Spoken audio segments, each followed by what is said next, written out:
Hello, everybody, and welcome back to another day of Gloomhaven. Sorry for the slight delay. I had to finish brewing my coffee, and then I had some problems with the server. Let me just get into TTS. Sorry that we were starting slightly late today. Been a long week after everything that we had the week before. I forgot to change the Twitch title as well. Alright. I even thought about it too, but then I just got too distracted with the server problems. So, excuses. Get that set up in just 1 second. Let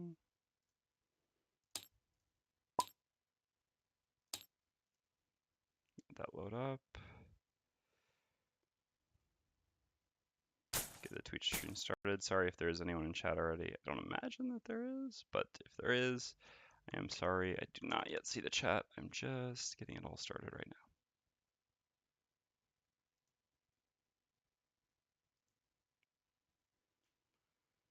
now. All right, and there we go. We have it started now, finally. Yes, just starting. I'm gonna sip my coffee while it starts. I just need to change the title. We had agreed to do scenario 40 next, I believe. So let's set that on the title. All right, and there we go. We have it started now. I already paused that once, but it did not want to stay paused. Hey, sorry, I see chat now. Again, I apologize to anyone who was here before that I didn't see respond to. Hey, Fred Frost.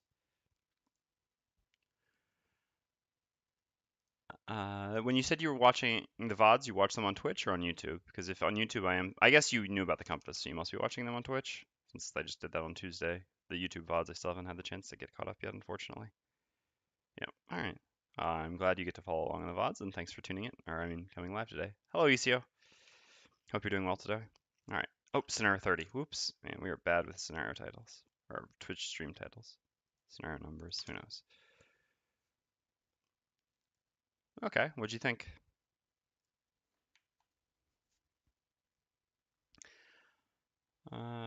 Which one do you disagree with?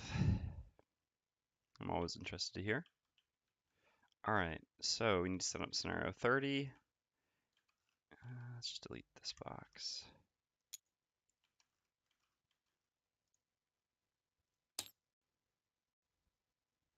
Okay. So why do you disagree with that one?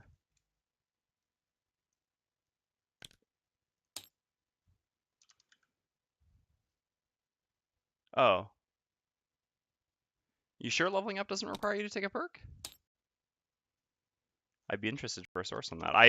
I'm not firm on my conviction one way or another, but the book states that leveling up a player can take a perk, not shall. Interesting. I'll have to double check on that. Do you know the page for that? Because I can look at it quite quickly here if you can just give me the source.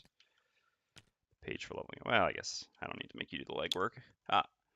When leveling up, the player can mark one of the... Oh, okay. All right. Yeah, that's a fair point then. Yep, yeah, perfect. All right. Well, when I get a chance, I will actually modify down in the section below then on Twitch to indicate that I am not house ruling that because it's not necessary. Good catch. Thank you. I appreciate that. That's definitely a positive.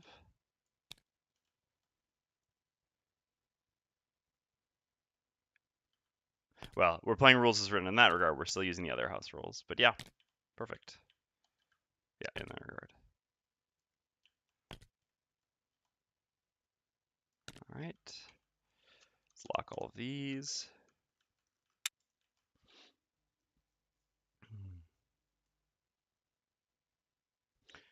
Sorry, I was distracted for a second. Oozes, lurkers, and deep terrors. Oh, great. Two different types of enemies they can summon. Although deep terrors, it's a little more manageable. We're doing back-to-back scenarios with oozes. That also seems like a bit of a mistake. And the order is like this.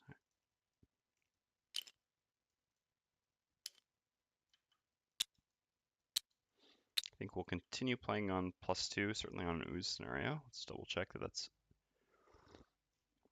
Or what is the appropriate level for +2 here? All right, so Scoundrel's still 5. Yeah, so it's still 6, or 5, 5, 6. So +2 will be 5.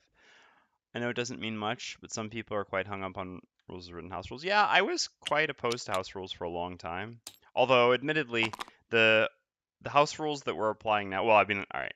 So the stamina potion thing is a house rule I'm doing more as, I guess you could say, like a dare type thing rather than. I mean, I'm not doing it to make my game better. Well, kind of. I'm making the game more difficult for myself. It was just a way of increasing the difficulty. So yeah, that's a little bit of an exception. And then the how many of these do we need? 1, 2, 3, 4. 3 of the twos. The wound thing. Ah, crap! I did it backward. Oh yeah, it's because it's messed up. It's not supposed to be. Ah, God, yeah, this happens to me every time I set this one up. It's because it's one of the backwards tiles in the book. So it wasn't supposed to be like this because it's wrong. How do I even make this work? Because if I put this down here like it's supposed to be, then this thing will be sticking into this, which is impossible. This is why it's messed up. It's the stupid L tiles. So I guess I just have to do it like this, and then I just have to put the things appropriately down here, I guess. No, because then the wall's gonna be, ugh, gosh darn it. Stupid misprinted book. Oh no, it can just be like this. I'm an idiot. Yeah, there we go. I don't know why I was thinking of it backwards. Oh, okay. Yeah, so admittedly, I don't know how dirt crossing it. Yeah, that's a reasonable house rule, I think. So what I want to say, so the wound house rule, for example, the one I'm using, is actually it actually was a house rule that I technically have played with since from the beginning because we actually didn't know when we played on our very first campaign even that wounds didn't give kill credit. So I consider this to just be more of an intuitive thing. The perk house rule, I guess, apparently is not even a house rule, although also just seems intuitive. The fact that you shouldn't be forced to take something that's bad for you. And then yeah, the stamina potion one is, like I said, more of a dare. But not allowing Cursinado, I think, is reasonable. I mean, Isaac himself has admitted that Cursinado shouldn't. I shouldn't. I shouldn't actually be placing these. Although, no, I shouldn't place these. My bad. A little bit distracted here. Just those. And then we need to get everything else out. But yeah, Isaac himself has admitted that allowing enhancement of Cursinado the way it is a mistake. So I think it's perfectly reasonable to change that. All right, stairs, alphabetical order, but difficult terrain.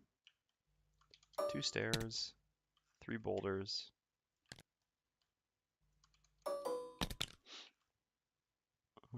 2 spiky traps. I mean, no, bear traps, sorry, not spiky traps. And they're immobilized and damaged, so they're pretty good. So some push is definitely worthwhile. And a treasure chest. I believe the treasure chest is the goal. Yes, it is. And it goes there. Right. Fine. It would be like that. Be like that. There we go. All right, excuse me, we'll have a sip of coffee. Ah, the wall sections, 2 of those as well. Almost missed that. Okay. And I believe that's everything we need to set up the scenario. I also have one more house rule that I use. This is the line of sight one. Line of sight works funky in a single hex with a corridor, and a few other examples. Ah, that's fair. Technically, I actually should write that below. I use that house rule as well. Although we've always used that house rule. Although to be honest, I would say that probably around 90% of Gloomhaven players, maybe more, actually technically use that house rule without even knowing it, because the way line of sight works in some situations, what I think you're referring to, is so counterintuitive that I think, yeah, maybe it's very fair that it could very well be 99. I was trying to be conservative, but yeah, that I think most people by far don't know that it's actually supposed to work the other way, and I also don't think it makes sense that it should work that way, because I mean, admittedly, the the example which doesn't exist in this game, the fact that someone who is in a single hex corridor would literally never be able to make a ranged attack out of that corridor to someone else, obviously that's absurd. Fair enough. All right.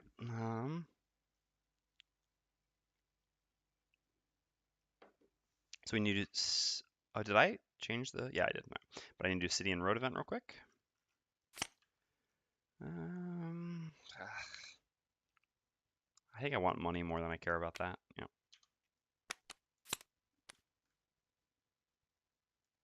Does it exist in one campaign, a single hex corridor? All right, fair enough. But even outside of single hex corridors, it can still exist in some door situations with narrow corridors. In one scenario, yeah, I understand.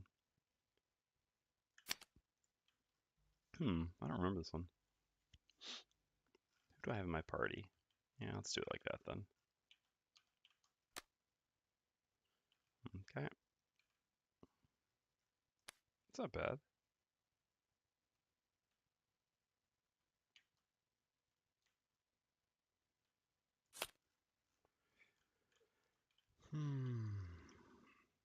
All right. So that was the right item, right? Yes.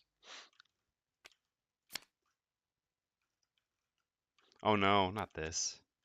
All right, well, we're about to spoil item number 106, so just a fair warning before I switch the screen back that item 106 will be spoiled. Everyone has been warned. All right. So we gained item 106 collectively, so we get to choose who gets it. Anytime you kill an enemy during your turn, perform a heal 1 self action. This is actually a really nice item. Unfortunately, it's a bit of a cursed item in the sense that you will never remember to use this. Well, while playing 3 characters, I will absolutely never remember to use this. I'll still take it though. So it's always going to go on the Mindthief or the Scoundrel. Both of them are pretty good candidates for this. I suppose that the Scoundrel does a little bit more killing than the Mindthief and is a little bit more melee, so we can put it on her. We also don't have... Normally there's another helm we'd really like to have on the Scoundrel, but we don't have access to that because of, well, because of the Spellweaver, basically. So since we can't get that, I mean, normally it would be better, I guess, to put this on the Mindthief and then get that helm for the Scoundrel, but since we're not going to do that, we can just put this, I guess, on the Scoundrel. I think that's a reasonable approach. All right, so let's do that. Yes, we need 1 door as well.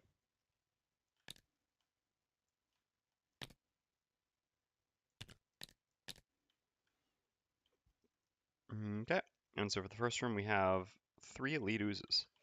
Oh my. Yeah, exactly. I should at some point, honestly. I suppose I will.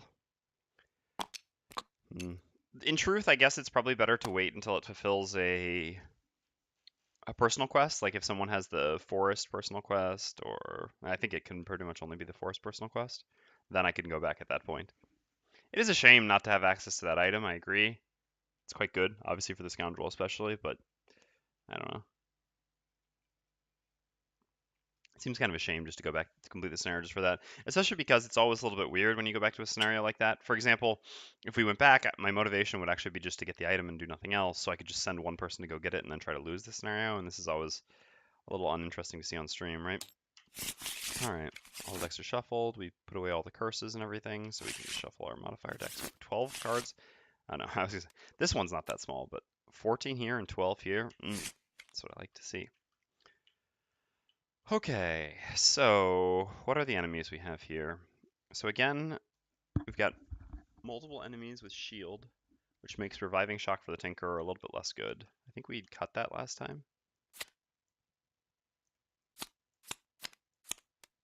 Yeah, we did. I think we'll stay like that. Let's get all the Tinker's cards laid out.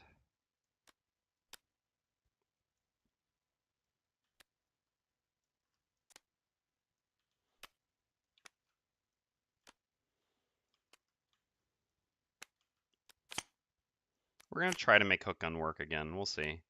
We'll give it a try for 1 or 2 more scenarios in conjunction with Visage, and if it never works, it never works. Visage is going to suck in the beginning here. We're facing just 3 elites, which definitely means at least we don't have to bring Smoke Bomb, which is a welcome change. Where are the rest of the Scoundrel cards? Oh, they're all stacked right there. Perfect. So that's the one we don't want.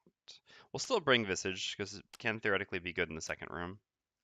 But we'll definitely not bring Smoke Bomb. Smoke Bomb is primarily, I mean, all right, Smoke Bomb, we obviously bring it for boss scenarios for the top, but the bottom is just really, really good in the first turn of a scenario. And accordingly, as there are no regular enemies in the first room here, there's no point in bringing Smoke Bomb. So probably Duelist Advance is what we bring. Yeah, this stays inside. I think the rest of these are, yeah, Throwing Knives isn't going to be very good. I don't think I want Finisher that much. We'll bring Duelist Advance. This is fine. Okay. As for the Mindthief,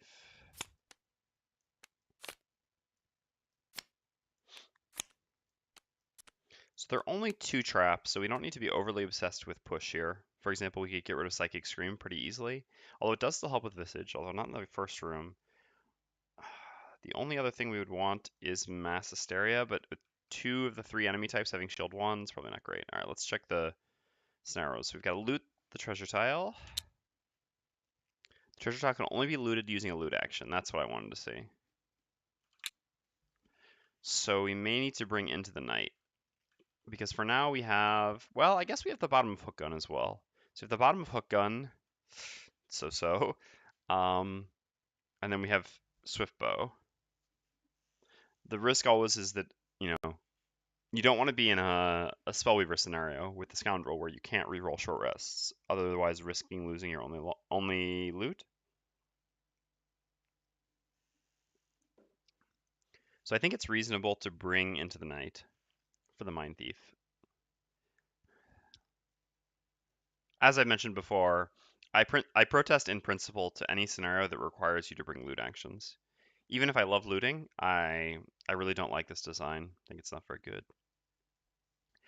The thing is, Silent Scream is better than, where is the other one? Than Fearsome Blade in terms of being able to isolate an enemy for the Scoundrel, because we can move up and then push everything away. But the biggest problem with this, though, is that it doesn't work that well, right? We push everything away, but then we're not adjacent to one of the enemies anymore. So then the Tinker has to move up or to pull one of them back. This requires a ton of coordination in order to actually be able to visage something. Whereas Fearsome Blade is more realistic because we just run next to presumably 2 enemies, we attack and push one of them away, and then now we're still adjacent to the other one, so we can actually execute that one. Yeah, I think that's better. So I think we're just going to cut Silent Scream and we'll bring Into the Night. Again, pretty much just bring it so that we have a guaranteed way of getting the, I mean, we have a backup against just Swiftbow to loot the treasure tile, and the bottom invis is sometimes useful. It's also just 14 initiative. It's not a bad card. All right, looks good. We've got everything set correctly. Yes, I believe we do. So let's get into the scenario. All right. We need battle coals. We need to put this away as well.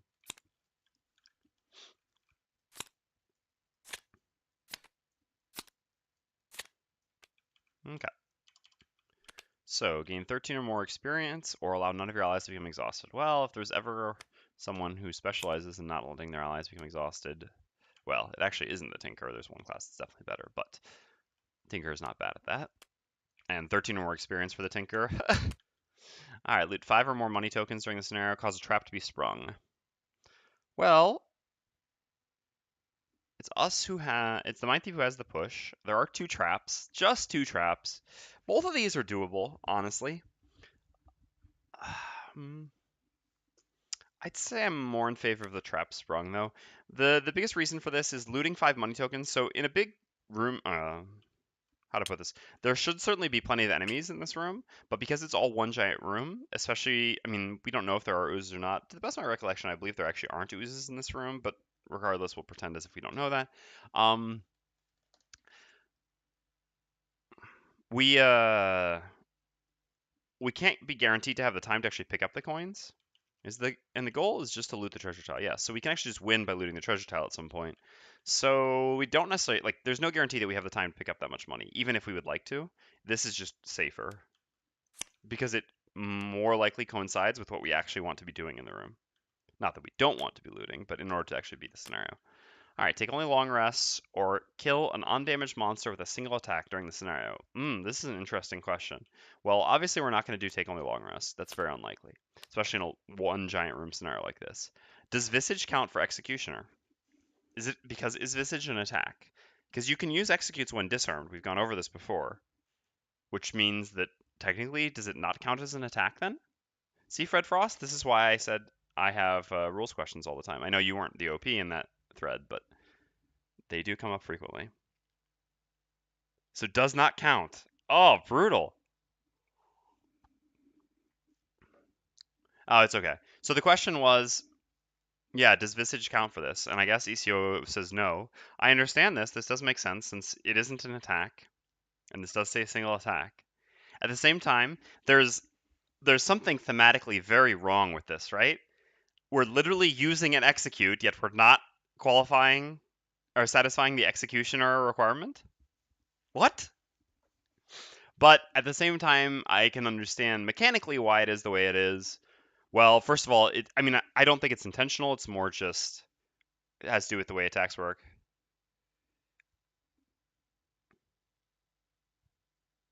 hmm But it's also, hey, prototype.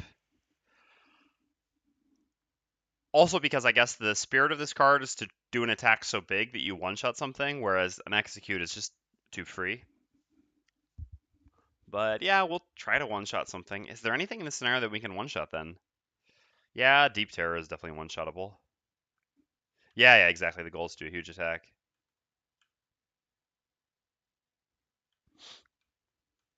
Yeah.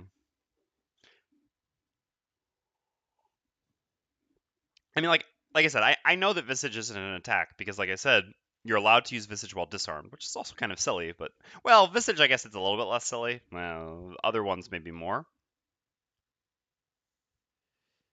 It is kind of Dynamo's objective. That's a fair point. It does mean that there's even more overlap with Dynamo. But yes, I agree. Scoundrel is still a good candidate for Executioner. Unfortunately, as difficulty increases, Executioner becomes significantly more difficult. I mean, playing on +2 difficulty, Executioner is much more difficult than if we were playing on +0 difficulty, and this enemy would have, 5 HP.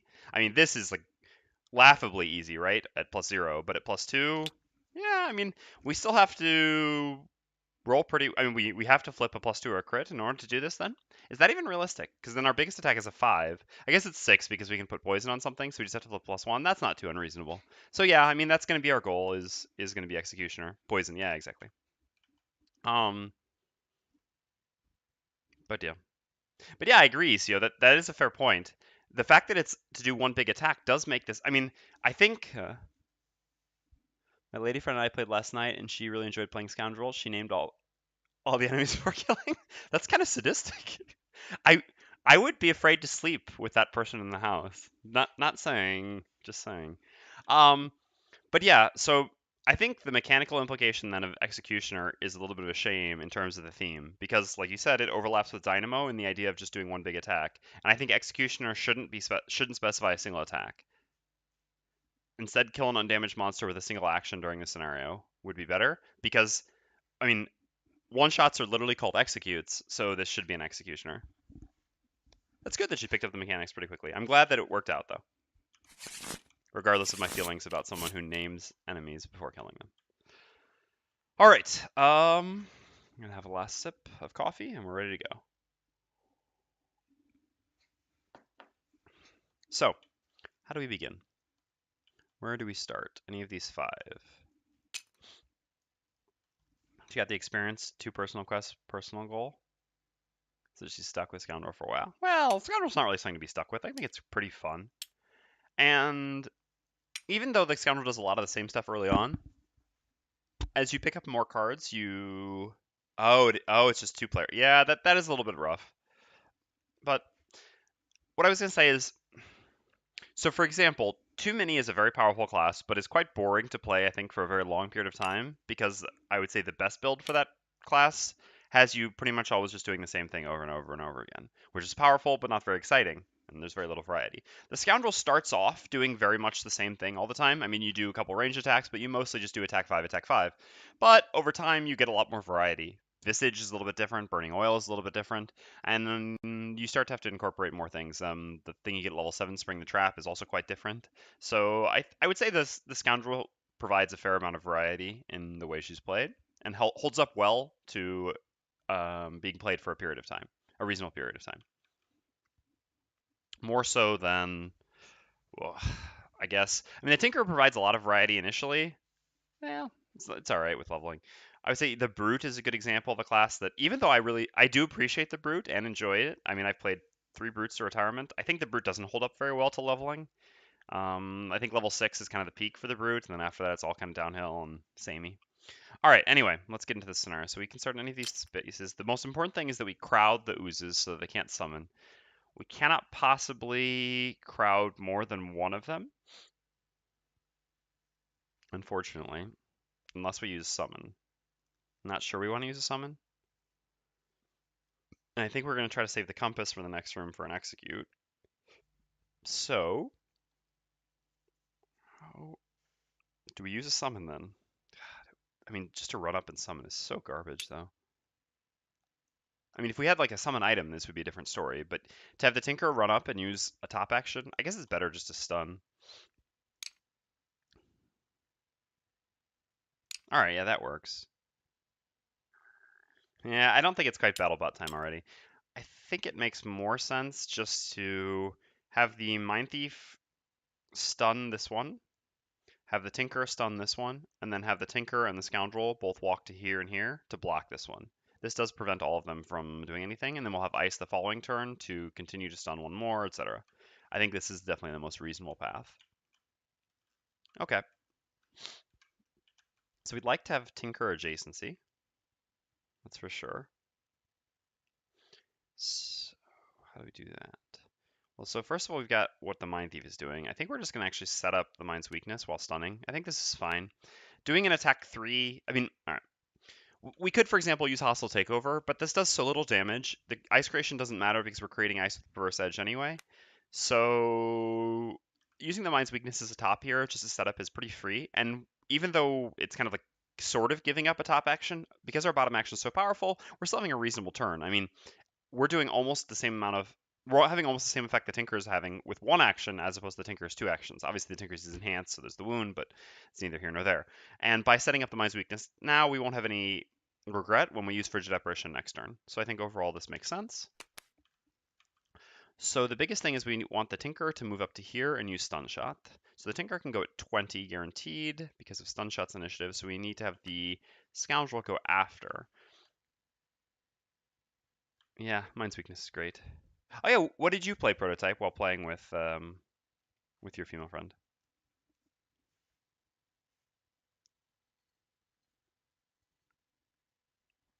Yeah, it was the Brute. I remember you saying that. Saying everyone loves a Brute. Anyway, so to go after 2033 actually works pretty well here. Makes a reasonable amount of sense. And with that, we can get to here. The Tinker can get to here, no problem. So the Tinker just wants to play a move. Any move 4 will do, so we're going to use the move 4 that we're least likely to want. We could actually disarm. I suppose that's fine. It's pretty free. The Scoundrel with one... Oh no, because the Scoundrel would have to go to... So the Scoundrel would have to use her boots then if we want to disarm. Or the Tinker would have to use his boots. Yes, I will give Circles another go. I'm going to try to play Circles completely differently, though, the next time I play it. But, yeah, I will definitely. I'm not sure if you saw... I mean, I've played Circles to retirement, I think, 3 or 4 times now. I'm not sure if you saw in the previous campaign, because you said you watched the VODs, when I played Circles with Music Note. That didn't work out so well, but I think, although again, some of it had to do with scenario choice, but I think I'm going to just try to take a different approach to playing the class next time. I put it at level 0 since it was her first time. We steamrolled the last room. We didn't have time to pick up coins. Didn't see with Music Note, but shouldn't that be a strong party? It was 2-player. It should be a strong party, but at the end of the day, it was just two variants, right? Um, Theoretically, it's very strong what the party does. But so many times stuff just goes wrong and just ruins it. Yes, I agree. I mean, I don't want to give a specific class name because obviously then that would allude to which one is a tank. But yeah, with one specific class, like I think if you added one very specific class into that mix, that party could be significantly better. But yeah, as it was without a tank and just the randomness of some stuff. Also, we did like one of the scenarios we tried was yeah, scenario 70. I'm not sure if you're familiar with scenario 70, but that alone, trying to play that scenario with that party composition gave me so much frustration.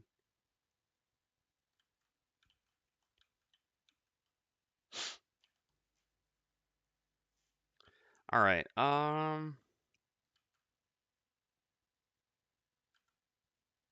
Yeah, they're very good together, without a doubt. That was how we did the Rat King party. It was with Music Note, Sun, and the Mindthief for the Rat God. All right. Anyway, so we got to decide: is it actually worth disarming this one and having to use the boots? I think not. I don't think it's that important actually to get the disarm. We're planning around them summoning anyway. I mean, they're gonna summon. In 3 of their 8 actions, they don't actually attack. So while the disarm is good against 5 out of 8, it also costs us something. And I don't think the cost of getting attacked once isn't that big, especially since we have stuff like bottom heals. So I'm fine with getting attacked, and I'd rather just play a move 4 here and not have to use my boots yet, since there's no guarantee that I'll get to long rest before going to the next room. So which move 4 are we? Which top loss are we most likely to use, or least likely to use? Probably Crankbow for now. So let's play that. Okay. And so I guess a wound attack is quite reasonable. These things have a lot of health and a reasonable amount of shield, 1 shield. So getting a wound early is quite good. We'll actually get wounds on 2 of them, which is nice. All right, let's go. No, one day we will remember this. Is there anything else we've managed to forget? We did correctly set the stream title, and it did actually stay. I just want to make sure. Yes, we did. Perfect. Do you mind backseat gaming? Not that it's going to happen continuously, but it's okay to chime in. I have absolutely no. I encourage backseat gaming. That's what everyone's here for. Be my guest. I'm always happy to have suggestions. I won't necessarily always listen to them, but I'm more than happy to hear them, and they don't frustrate me at all. Don't worry about it. I think once I unlock all the classes, I'll try to come up with busted 2-player parties and then finish the campaign. Fair enough.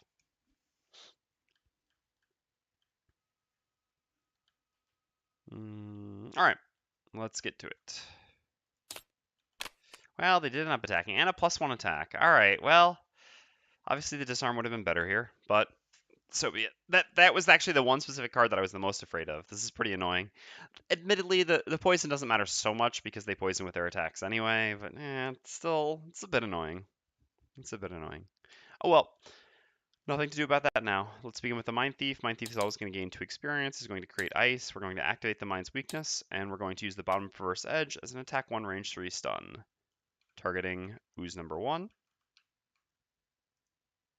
I think we shuffled these decks, so we'll give them one more shuffle just to be sure. Alright, so this gives us actually 1 damage because they have 1 shield. Let's set their actual hells. So 15, so this one goes down to 14, and this one's up to 15. Okay, and yeah, so in the end we're going to stun the one on the right with the Tinkerer. Yeah, we couldn't have done this any differently for the Mindthief though. No, I did start the recording. Whew, got easy. Yeah, thank you for reminding me. But no, I did. I started it from the beginning this time, so I wouldn't forget for exactly this reason. All right, and yeah, we're done there. So now it's the Tinkerer's turn. Unfortunately, we don't. Yeah, we don't have range, so it doesn't really change anything. We always have to go adjacent to one, and we always have to, and that's the one. I mean, we're gonna have to stun the one we go adjacent to. Oh, oops, forgot to put the stun here. Because we don't want it pushing and poisoning both of us. Because even though they poison on their attacks, by the poison coming before the attack, that's 1 more damage. Plus, it's going to poison 2 people rather than 1, since we have to get adjacent to give the Scoundrel the bonus. Unfortunately, we don't have range to attack from here. It doesn't matter too much. What it means is that we simply 1, 2, 3. I think we'll go here. So the reason we're going to go here is actually because the Scoundrel is the better one to get attacked. Scoundrel and Tinker have the same amount of life. Tinker is definitely theoretically tankier than the Scoundrel because the Tinker has 12 cards, so it can easily lose a card, whereas the Scoundrel absolutely can't afford to lose cards to negate damage, or really wants to avoid it as much as possible. That being said, the reason why we can still, or we want to do it like this is because the Scoundrel has the Necklace of Teeth, which is going to more easily remove the poison when the Scoundrel kills something, which we are going to remember. So we'll go here, and then we have to make a melee range attack. Now this doesn't matter so much. We're getting a disadvantaged attack on an attack 1 against something with 1 shield, so be it. So we use the top of stun shot to make an attack 1 range 3 stun wound, targeting the adjacent ooze. Well, it was going to miss no matter what. That seems like a very fitting start to any scenario that I would do. Alright, so no damage, but stun and wound. Now it's the turn for the Scoundrel, so we're going to move 3 poison. We're going to go ahead and poison. Oh no, that's annoying. Yeah, I just realized though. Maybe it was better to do it otherwise. I forgot that we were actually using the wound attack here. Because now we're actually going to overlap.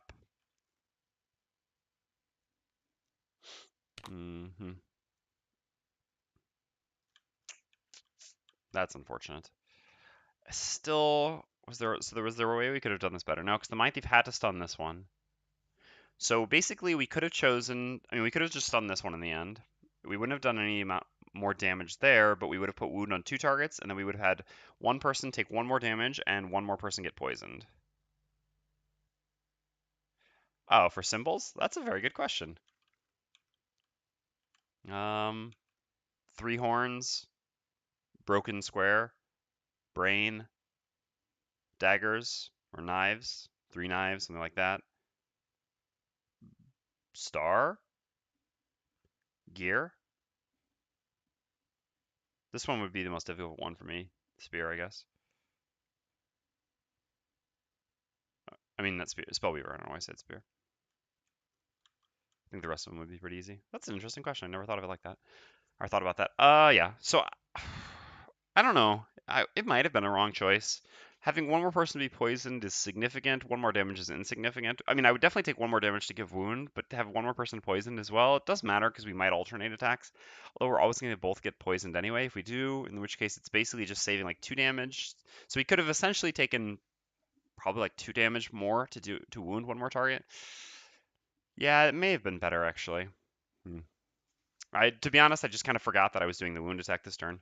This is the problem of playing 3 characters. I really do look forward to getting to go back to playing 2, so I can play a bit more optimally, make less mistakes. So now we have the choice of who we want to poison, who we want to attack. So if we attack this one, then we get 1 experience, whereas if we attack this one, we get no experience. 4 diamonds, huh? Okay.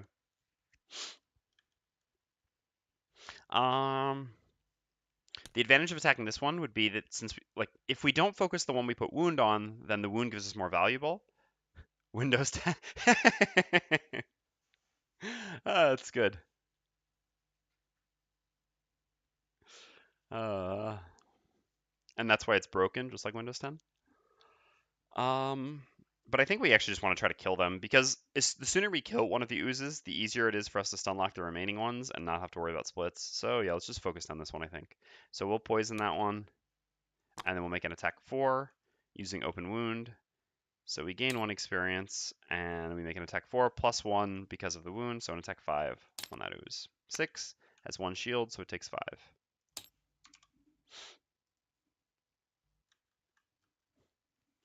Alright, so then we're done, so there's just the 1 remaining ooze. So I'm just gonna give this one its 1 damage from its wound. Stun goes away. Stun goes away here. And surely enough, number 10 attacks the Scoundrel. So the attack is range 4, really range 3. Could easily hit us always here. And attack plus 1, so an attack 5 poison on the Scoundrel. Alright, so we take 4 damage and tank a poison. Does Ooze 2 have enough status effects? Almost. We could have really gotten in there with the Mindthief, huh? Could have Perversa edged him. Except you just never use the top because you can't give up the bottom. But there's that other card. Submissive Affliction, I think is what it is. We didn't actually bring. It might end up being a little bit more tempting now that we can so easily apply so many conditions. That's something to think about, actually. I haven't actually considered that card for a little while. Let's see, where is that? Yep, this one. So attack 2, plus 1 attack for each negative condition on the target, because we can easily put wound and poison on targets. The reason why it doesn't make so much sense, though, to use this card is quite simply because if a target's poisoned, it's likely the Scoundrel will attack that target. I mean, well, or the Tinker. I guess both of them can poison. The Tinker's attack doesn't do too much. And if a target's wounded, then it's typically a target we don't want to focus down so much. But yeah, the biggest problem is it's just the Mindthief has too many good cards. If we had 11 cards, maybe we'd be more likely to bring it. I think it maybe there should be a consideration for playing that I haven't actually thought about, but I'm still not sure. Yeah, I know it's base attack 4, but the point is like base attack 4 with push 3 or base attack 5 with stun. These things are just better, or this, base attack 7. So at that point, it still would have to. I mean, for example, if we can consistently always say that we have one condition, that makes that 5, which still makes it worse than this. And I would say having one less attack, but the option of push 3, because we only bring push 3 when there are traps that we want, this is still better as well. Then this is obviously clearly better. So that case, it still would just be our 4th top attack. And yeah, that's possible, but it's not very likely, right? To use 4 top attacks. That pretty much only happens when we're going to use Hammer Potions, because we'll almost always end up using Hostile Takeover once. I guess in a scenario in which we don't want Hostile Takeover, I guess that would be the best argument, where there's mostly ranged enemies or summoners, and Immobilize doesn't do much. Because otherwise, you're never really doing 5 top attacks, because then it'd be 1, 2, 3, 4, plus 1 more 5. All right. Anyway, we've got a new round here. So the Mindthief needs to go up and stun one. That's a given. And I'd like to save the heal for after we get poisoned, which is definitely a possibility, but I also like getting strengthened for 2 rounds. Also pretty nice. Yeah, it's definitely a point worth consideration. I think that's quite fair. Anyway, Frigid Apparition and not for initiative, that much we know. I could poison a bunch of them. The biggest problem with poisoning a bunch of them, though, is giving up the top of Corrupting Embrace. So yeah, I think we'll just do this. I don't know if we'll actually ever end up getting attacked, and getting strengthened for 2 rounds seems good. We'll probably use this attack next turn. All right. So as for the rest of our party, well,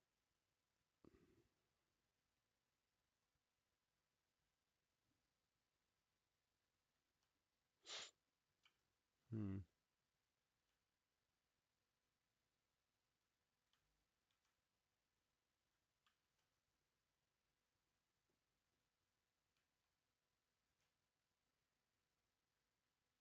So we can poison one, but it's gonna be too late.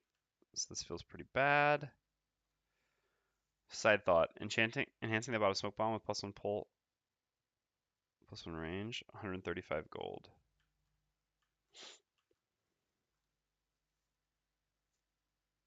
Yeah. I just don't want to bring this card often enough, is the truth. The Scoundrel just has too few cards, is I think the biggest issue. It is so good in the first room with Visage many times, but I also want to get rid of it shortly thereafter, because after the first room it's just not that good. But it's true that the enhancement's not very costly, and then it does get a bit better. It's an interesting idea. All right.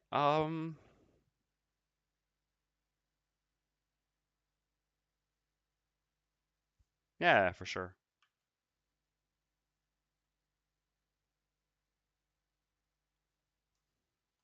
As usual, the Tinker doesn't have anything great.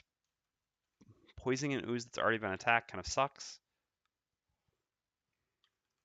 Can the Mindthief go after? Not very easily. 18, we would have to do something like, I guess we could just use Versa Blade as a generic move too. And then Empathetic Assault the following turn.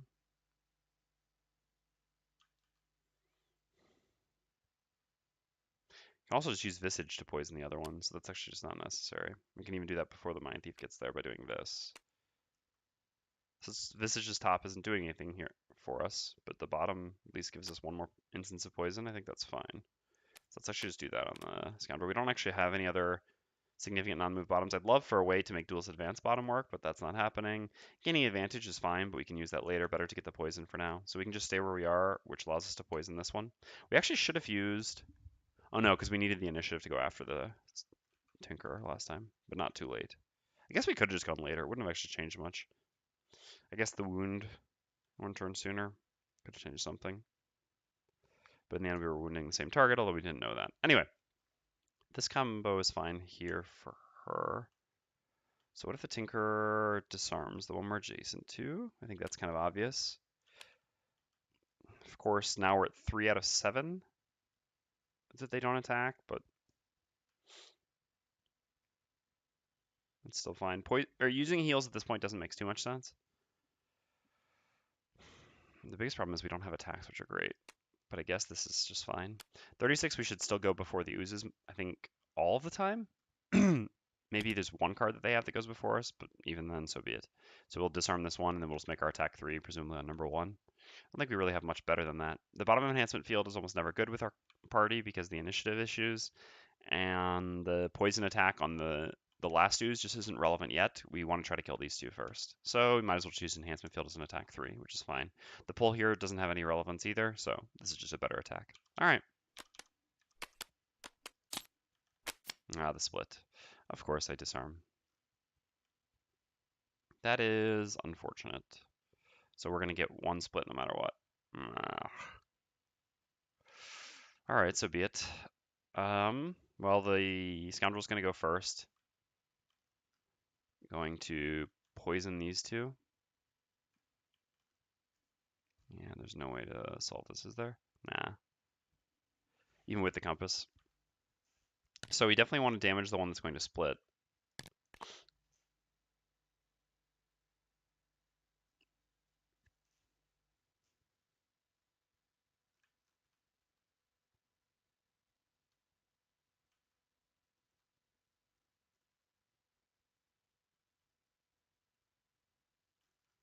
Ah, I see what you mean. But I don't want to attack this one, right? But it's true that my attack sucks here, otherwise. So yeah, if I poison, then I can move up here. Yeah, that's a fair point. I was thinking I want to attack this one, but you're right, I can't. I'm actually doing an attack which requires adjacency. So good call. I should attack first here. All right, 1 experience. Attack here. So we've got an attack 6 on number 2. Yeah.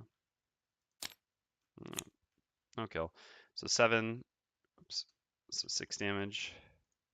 Down to 3. So this one's dead no matter what. So now we actually need to move. Yeah, it's actually, this does work now. We can block. We can. No! Oh, that's so annoying. Stupid Mindthief not having boots.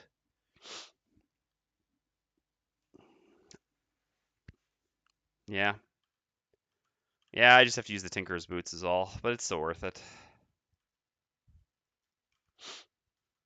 Yeah, the Tinker has boots. I just have to use his. It would be much better if the Mindthief had boots, because then the Mindthief could. I mean, then the Scoundrel could go to here. The Mindthief could go to here and stun. Oh no, sorry. No, I would always want the. Yeah. Well, anyway, it still works. The Tinker just has to use the boots. It's fine. Man, I wish everyone had boots of striding though. I wish there were 3 pairs of boots of striding, without a doubt. But it's probably good that there aren't. All right, so then the Mindthief is up. So we're going to spend a move 2, heal 2 self. This does nothing. We're going to get strengthened. And we're going to... Oh, yeah, so sorry. The Scoundrel needs to go. Scoundrel goes there. Poisons these two. Mindthief goes here. Attacks this one. 1 experience. Consume ice. So we activate Mind's Weakness. This gives us an attack 5 by default, plus 1 for the poisons, and an attack 6. Stun. So 5 damage. And stunned.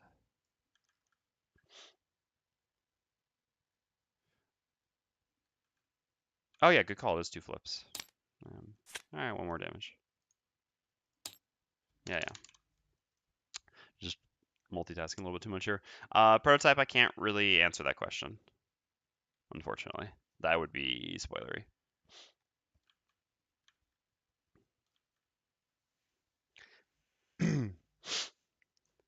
And there's no real way I can be vague and answer it in any way, unfortunately. But someone else can send you a PM to answer it, or you can PM someone else in chat, like Isio, and I'm sure he'd be happy to answer it for you. All right, so Mindthief is done. Tinker is up. So we use a Hamina charge here, is the real question. So we don't need the disarm anymore. The disarm does nothing. No matter what, we have to move to over here. So no matter what, we have to use our boots. Thank God we have the boots. So we're always going to here first. No, I guess we're attacking first. Is talking about things that are not in the game spoilers. It's difficult to describe. Yeah, I guess theoretically. I mean, it's hard to. By saying something that's not in the game, it says what is in the game. So, what's an example I could give that has nothing to do with anything that's actually in the game?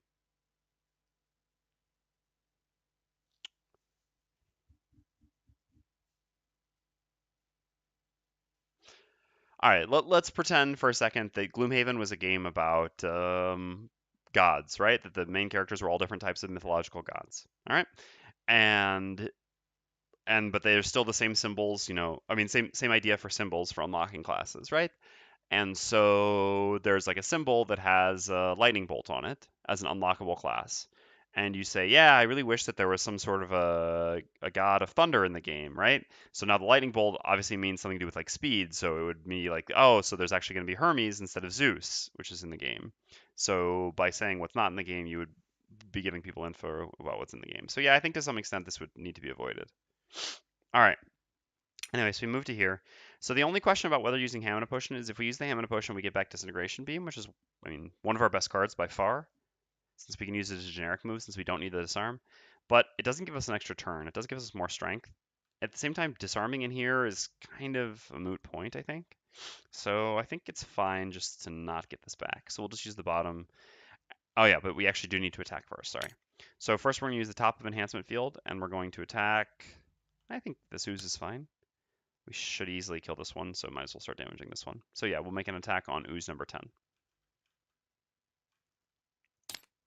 Okay, so +1, so this makes this attack 5, so 4 damage.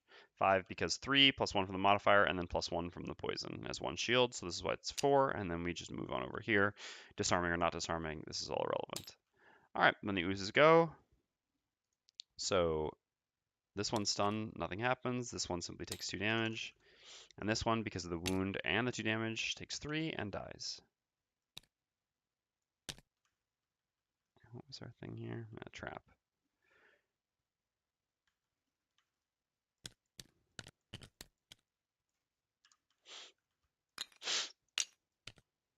Oops, sorry, I did the coin. Alright, well, then he knows. And that's the end of the round. So we do need to... Fair enough.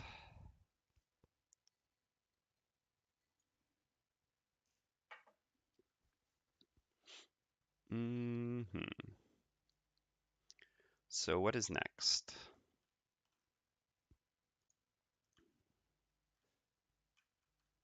Well, the Mindthief certainly wants to use Corrupting Embrace here, since it gives us 2 attack 4s against one of these poison targets. And as for a bottom, what we use doesn't matter so much. Do we want to go invisible? No, actually, because we may want to keep this loot action. We might want Hostile Takeover for when we enter the next room. Guess we can just use Cranium Overload. Cranium Overload and Feedback Loop are pretty similar for entering a room. This gives 1 more movement, but this gives jump. And Cranium Overload here is better because we'd like to have a better initiative than 39, just to be safe. All right. So the Scoundrel here can get Flurry of Blades this turn, but we also, like I said, would like to play a generic action so that we can get a card back. But I suppose we can wait a turn for that, and we can get advantage on our attack here. Because we would like to try to still kill these oozes as quickly as possible, since we don't have any more card control left for them. Alright, and so then as for the Tinker, well, I guess the Tinker can just punch, because the best we have at this point anyway is an attack 2, but anything can be an attack 2.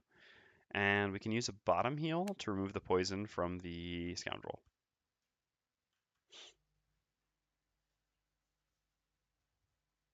There's currently no ice, so yeah. Or we could use the bottom of Volatile Concoction. To give the Scoundrel 1 card back, and then the Scoundrel doesn't need to worry about a generic action, but I think it's pretty easy for the Scoundrel to play a generic action next turn to be able to Hamina. Otherwise, worst case scenario, we can use Volatile Concoction for 1 card next turn. So yeah, we'll use a bottom heal and then some sort of a top as a punch. So what do we want to punch with? Something we're unlikely to use. Otherwise, unfortunately, they're all pretty miserable initiatives is the biggest issue, but I guess it still goes before they're split, and otherwise it's unlikely we're killing anyway, so yeah, I guess it doesn't matter so much. All right, let's just go ahead and I guess use Dangerous Contraption to punch with. All right. Let's go. This again, huh? That's a little bit annoying, actually, but so be it. All right, so the Scoundrel's first, so we're going to use the bottom. So how likely is this one getting killed by the Mindthief? Not so likely, unfortunately. Well, actually with advantage. Ugh, that's tough. I think our expected damage at this point is high enough, right? What's in here? 2 +1s. So we basically have to average a +1 on each attack. but we have Strengthen. So a single +2 allows us to get a +0. We haven't drawn any +2s yet. We have 3 +2s in our deck. We have still just 2 zeros, 1 -1. Yeah, I think we can try to count on the Mindthief getting the kill here. Worst case scenario, the Tinker can actually just run over and then punch it to finish it. Still going before them. So in that case, yes, let's just do whoop, whoop, whoop, like this. With the bottom of Flurry of Blades, we gain advantage on all our attacks this round. Then we use the top to single out, gaining 1 experience, making an attack 5 +1 from the poison, so an attack 6 on ooze number 10. Okay, so 7, so 6 actual damage, putting the ooze down to 3. Now we may actually kill all of them. We'll see. All right, so we're done. So then the Mindthief is up next. So we're gonna use the top of Corrupting Embrace, making attack 4 and attack 4 muddle. So on number 1, these are all advantage attacks. Okay, well, that takes care of it, right? Now we cannot fail to kill him because we have no rolling modifiers in our deck, so we can't miss. So our 4 becomes doubled to an 8, which does 7 damage, putting this one down to 1. And we make our second attack. Ah, even created ice. That's nice for volatile concoction. All right, so we kill this one.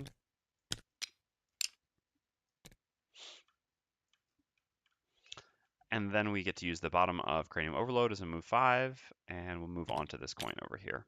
Makes more sense to grab this coin because these 2 coins can be looted more easily from over here, although it doesn't really change too much since all of them can be looted from the center. But we have no non-move bottoms at this point anyway, except for going invisible, which doesn't really matter, so it's not like we would need to stay next to this one to help with something anyway. Okay, so then the Tinker is up next, so we're going to start by punching with the top of Dangerous Contraption. So we're going to make an attack 2, which is really an attack 3 because of the poison. So we need to flip a +1 here. I actually think it is worth using the goggles here.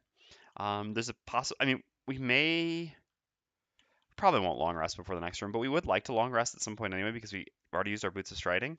And by using the goggles here and increasing our chance, I mean, it significantly increases our chances of actually getting a kill on this because that, I mean, if we get a +1, this dies. And that actually ends up healing a significant amount of damage because otherwise it does make an attack for what is effectively 5. So using the goggles essentially to heal for 5, yeah, I think I'll take it. All right, so we're going to punch for 3 with advantage, targeting the ooze. Well, that's just the Tinker modifier deck, I suppose. It's unfortunate, but it is what it is. This is gone. All right.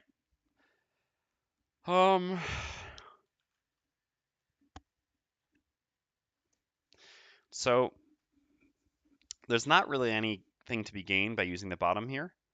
We can use the bottom to heal the Scoundrel. So the Scoundrel is the only one who's taken damage at this point. The Scoundrel's poison, so healing the Scoundrel would only just remove the poison, but because they're doing this push and poison thing, the Scoundrel will just get repoisoned. So we can actually just step back using this as a generic move. By doing this, I mean, all right, well, we could go grab the coin, but then we get poisoned ourselves. I think the best thing to do is just actually step over here.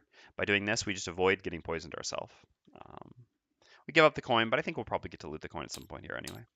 All right, so then the ooze goes, pushes and poisons everyone adjacent. Scoundrel's already poisoned, so this changes nothing.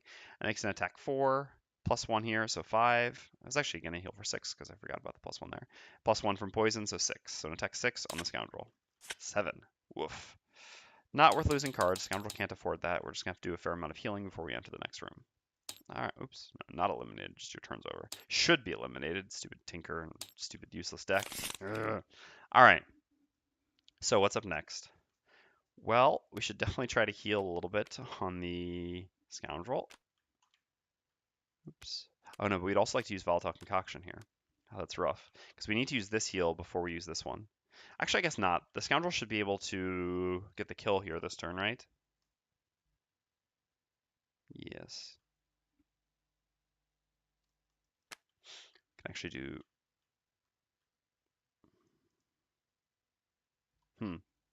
If the Scoundrel kills the ooze, then the Scoundrel will heal for 1 with Necklace of Teeth, which will remove the poison. And after that, we can use our big heal 4. If the Scoundrel misses, we're going to be really, really sad.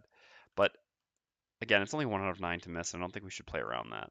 This way we can do both Volatile Concoction, giving 2 cards back, and do a big heal.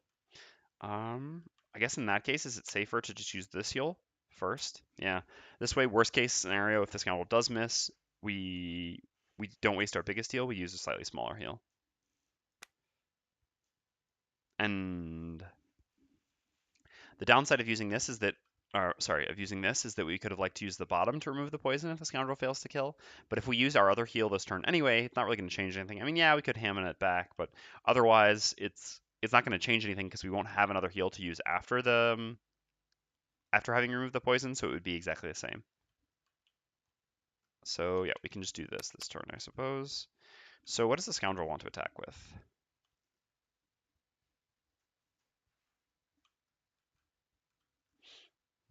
Well, we can't gain experience. We can gain loot with Swift Bow.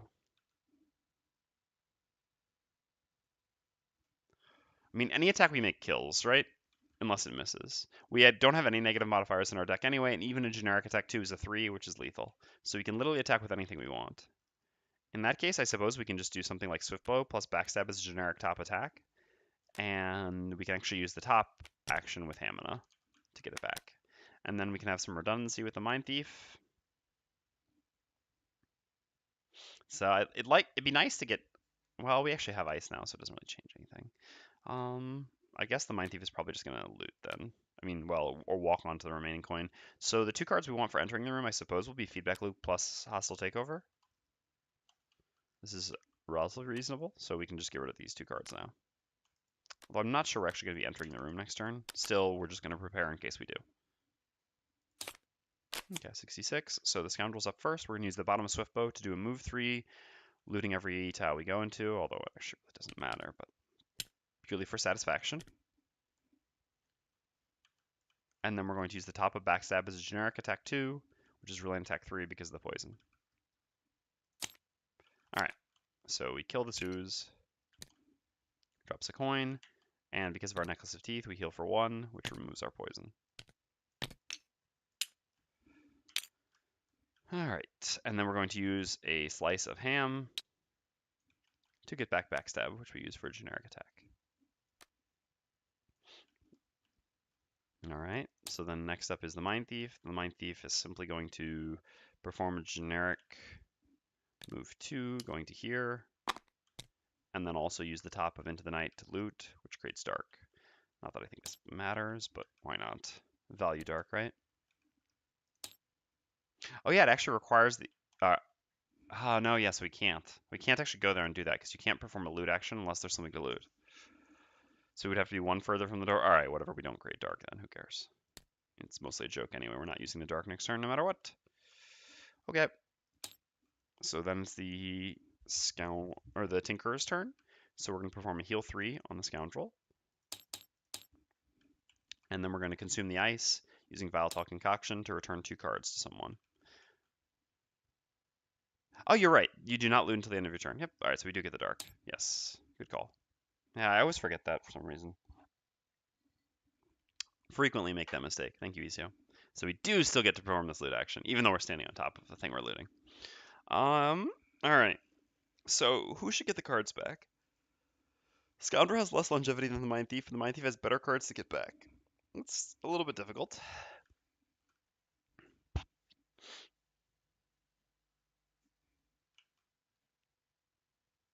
What do we want our plan to be for this coming turn? I guess we can probably open the door anyway and maybe try to draw enemies back towards us. If there are oozes, well, it kind of sucks, but it doesn't even suck that much, right? This scenario is always pretty easy for us to beat because the Mindthief can just run through invisible with the Cloak Invisibility. So I think trying to lure things back is fine. If there are oozes, we'll deal with that when the time comes. So yeah, I think opening the doors this coming turn is fine while still having the Tinker perform a heal action. So in that case, I think we'll probably keep flexible cards. So we'll do these 2 things with the Tinker. So if the Mindthief is doing these 2, the Scoundrel kind of needs a ranged attack, right? Like, I suppose that's the most flexible. Something like Swift Bow. So yeah, we should give the Scoundrel 2 cards back. So we'll give back Swift Bow and I guess Flurry. Oh no, because we need late initiative as well. I guess we could take back Visage. Visage gives us late initiative. I mean, there's only 2 cards which give us late. Visage or Single Out, and Visage just has more possible applications, I think, as well as being more powerful. So yeah, we'll give those 2 cards back. Okay, Ooze is eliminated. That's the end of the round. So like I said, we're gonna do these things for the Tinkerer. Fortunately, we're standing a little close for what's going to be in this room, but so be it. Is it really just these enemies? Yeah, for some reason I'm confusing this scenario with another scenario in which I thought there would be drakes, but there are no drakes. There are no drakes. Alright, so Mindthief can open the door. And the Scoundrel presumably needs to go late and make a ranged attack. Or even we could just try to do this to be greedy.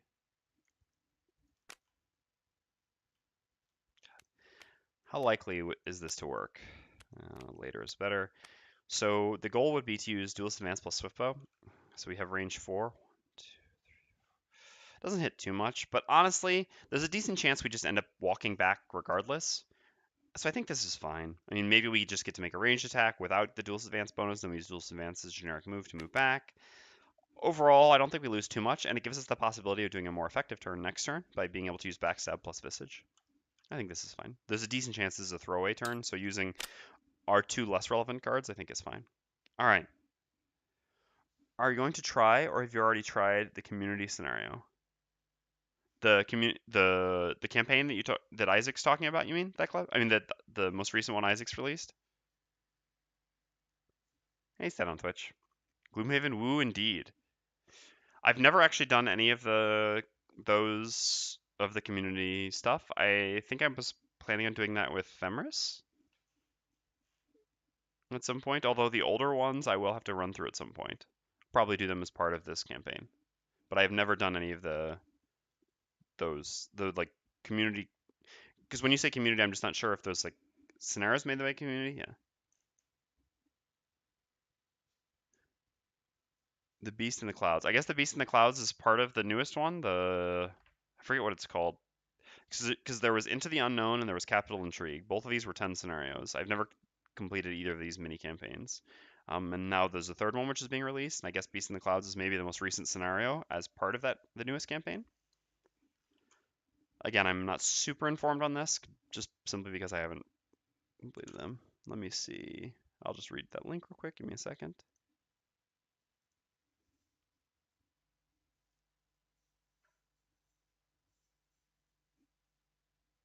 Okay. Yeah, I'm guessing this must be part of the most recent campaign. All right. So let's go with the Mindthief. We'll do a move 4 jump and open this door. With 1 movement, we have 3 remaining. Yeah, I guess in the past I think it was every week, but I suppose I him for good reason, giving himself a more reasonable schedule here. All right, let's set up this monster of a room.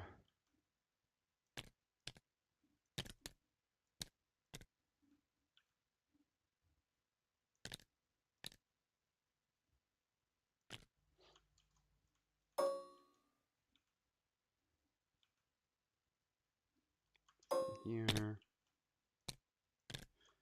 Oops. Silly spacebar.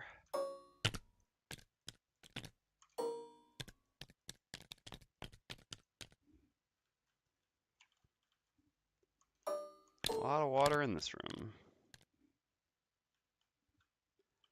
Lot o' water.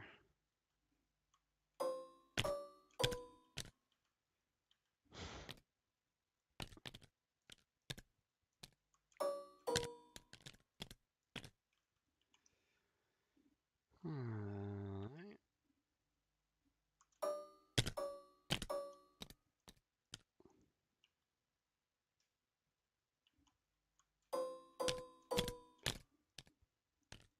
And of course, what is a scenario without water? Without my favorite enemies, the lurkers.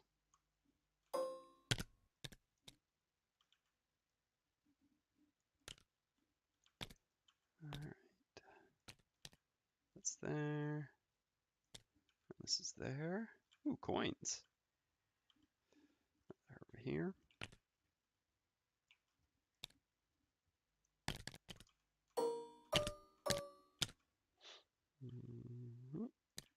Steps are here and here. Boulders here.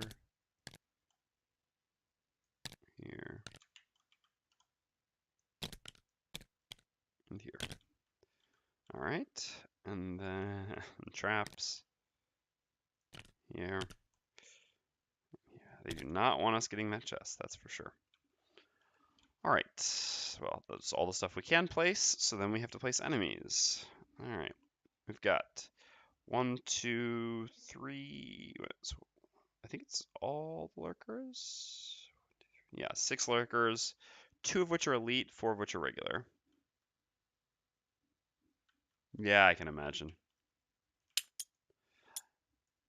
I probably should have done this scenario on a higher difficulty level. To be honest, I just forgot the scenario, but I think this is one of the easier scenarios. Well, it really depends on your party composition. For example, the last party we were playing would actually struggle significantly more with this scenario. But this party, however, I mean, given the 2 fast-moving people with invis, I think has a lot less difficulty with it. I mean, at this point, the Mindthief really could just solo the scenario if we wanted.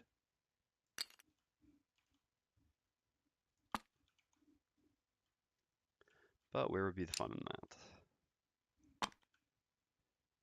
Thank you. It was you who commented on the clip, I mean, or on the video saying that the flu flipped a crit, right? I think it was. Oh, I'm not 100%. I don't remember now. I remember vaguely seeing that.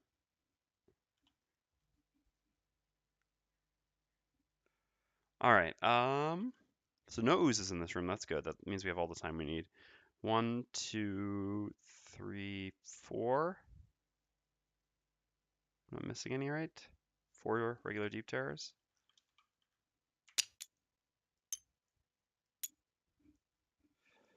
But yes, I am feeling better. I'm quite tired because it's a very busy week. It's kind of always like that. You get doubly punished when you're sick, right? First, you're sick, which is never fun, and then it's all, I mean, there's always things to catch up on after being sick. All right, so 7 health on all those deep terrors. There were only regulars.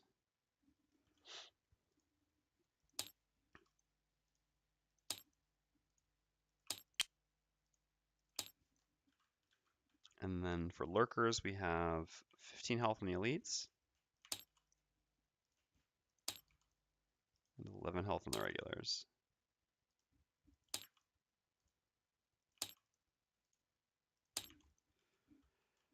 All right, so let's see what they're up to. -1 movement, so only 2 movement. Both all regulars and elites have the same. So they're not coming very quickly towards us, that's for sure. I did not miss anything, right? Just want to triple check, because I have a tendency in rooms that are this crowded to have missed something, but I don't believe that I did. All right.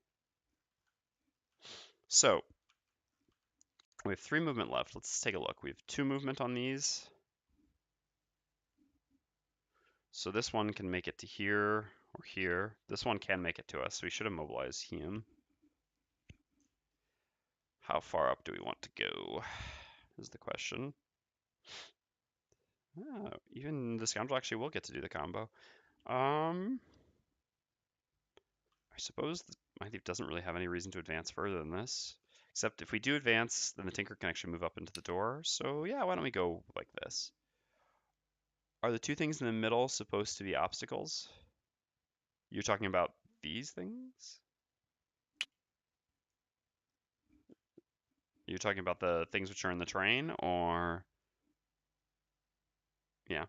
I mean, I suppose they're supposed to be wall, right? With the way that the scenario is set up. It's just the fact that they're... I don't even understand exactly the theme of how this room is supposed to work. I guess theoretically this was, I mean, it was supposed to be 3 rooms, like 1 room, 2 room, 3 rooms, except the walls have kind of fallen down in certain places. And then here, I guess there would have been a door normally, but it's not only kind of collapsed here, but then the water has flooded through. So I suppose these are just supposed to be parts of intact wall. So they function as wall, not obstacles, I suppose. I mean, I would say, which, well, I guess they're ranged enemies as well. So it can affect both. It's a little bit weird though. Maybe the FAQ provides a little bit more clarity, but I don't think it matters too much. All right, so yeah, by going here, the Scoundrel doesn't need to move and attack. Mindthief can go here and attack, and then the Tinker can actually move up to here, which just gives more flexibility for the following turn with an attack and then move back maybe. Yeah, so no jumping over those would be my inclination, correct. And these still can't hit anything, no. All right.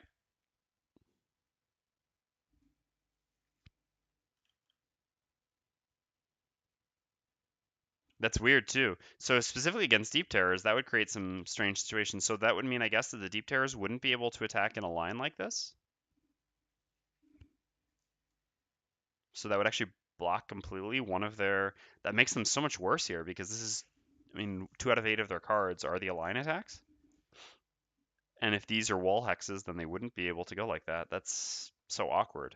I don't know why they're... Honestly, this... Yeah, exactly.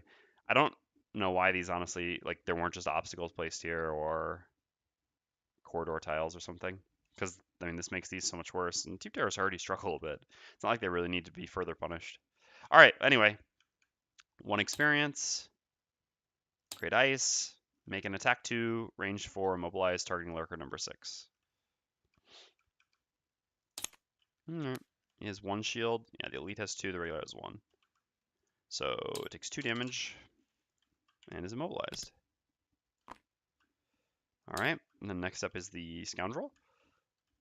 So we already have enough range, so we don't need to move, so we can use the bottom of Duelist Advance. Add +2 attack to all your attacks this round targeting enemies adjacent to none of their allies. And then we'll use the top of Swiftbow, make an attack 3, range 4. 1, 2, 3, 4. We easily have line of sight. And because it's not adjacent to any of its allies, this actually makes this an attack 5, range 4 with Swiftbow. 7, so 6 actual damage. Putting it down to 3. Not bad. Not bad at all. All right. That is the Tinkerer's turn, so we'll use the bottom of Hook Gun, simply as a generic move 2. I could use this as a generic move 2 and use Hook Gun to make an attack 2 on this, but that's 1 damage against something with 1 shield. I'd much rather use a heal 4 than deal 1 damage here. So we'll use the top of Stamina Booster to do a heal 4 on the Scoundrel.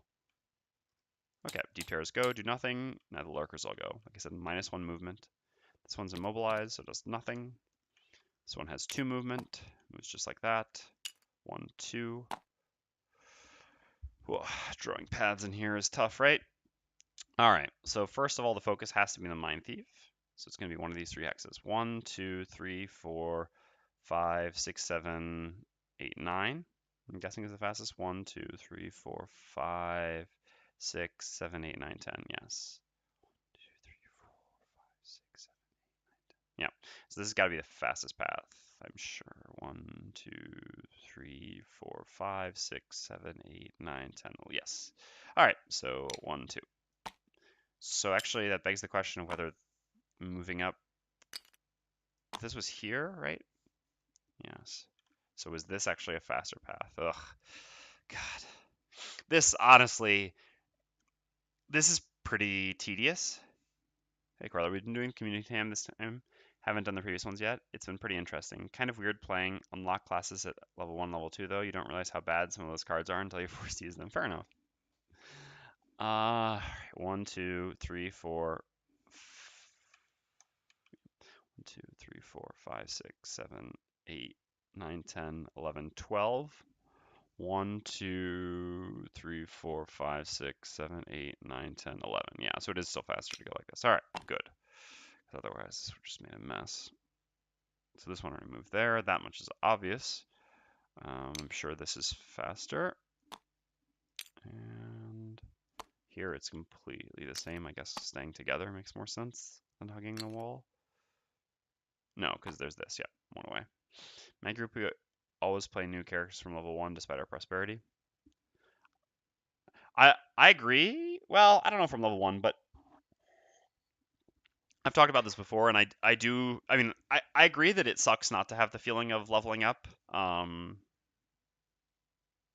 So like once you have to, you get to like prosperity 6, prosperity 7, it feels pretty bad because you start so high level that experience is completely insignificant. That being said, because you're allowed to level up at any time if you're under the prosperity, experience is, I mean, I understand you're like forcing yourself, but it is still kind of meaningless. You know what I mean? Like you can say, oh yeah, now I want to Like, I'm trying to gain experience so I can get to the next level, but if you really wanted to be the next level, you could just snap your fingers and now you're at the next level. So I'm not the type of person who can force myself to do something like this, is basically what I mean. But I respect that people can, because I definitely agree that it feels more fun to have progression. Yeah, that's fair. I mean, if that is the house rule, then I suppose that is a way of approaching it. And I think that's maybe not a bad house rule. That's an interesting point.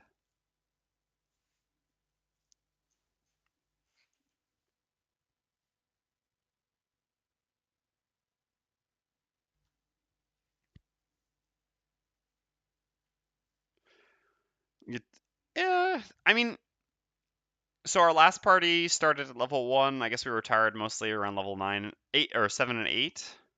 Just depends on how focused you are on retirements. Yeah, and depends on the personal quest as well. All right.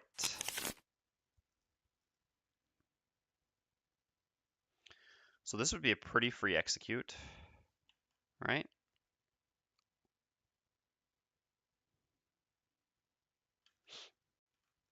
Man, where's Hook Gun when you need it?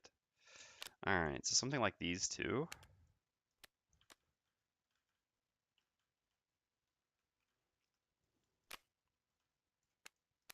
Something like these two. And a short rest here.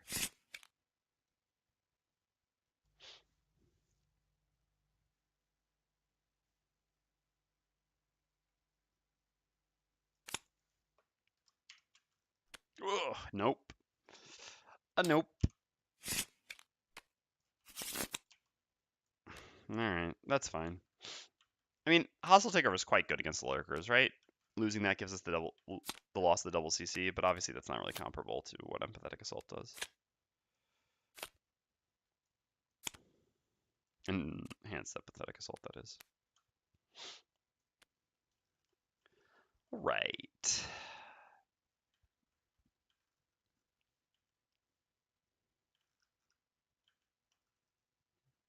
Yeah, that actually sucks now, because now we can't do Perverse Edge and make a top attack, huh? We have to already be next to something to make a top attack. All right. We do have ice though, right? Yes, we do. So we can stun. Still this that needs to die though. It's kind of unfortunate.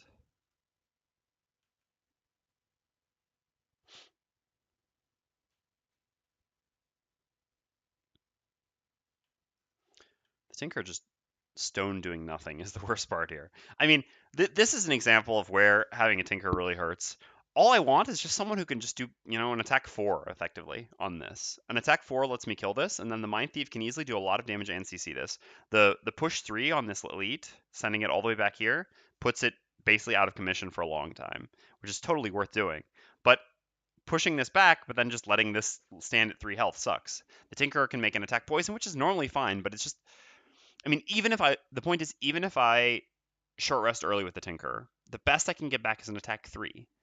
Then I still have to flip a +1. And without the goggles, we saw how reliable that is for the Tinker. Or I can use, Crake Bow, but having to use a loss to kill off a 3 health regular, ugh, now that feels terrible as well. But, God, so this is where really the Tinkerer sucks, to be honest. Situations like this, where you're like, I just want someone to make an attack 4, like anyone in the game should be able to make an attack 4, not the Tinkerer. Not the Tinkerer.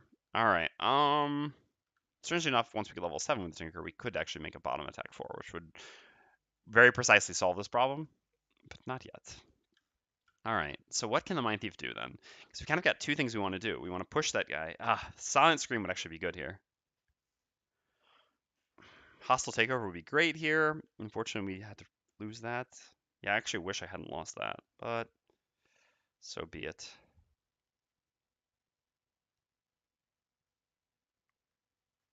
There's not really any great line.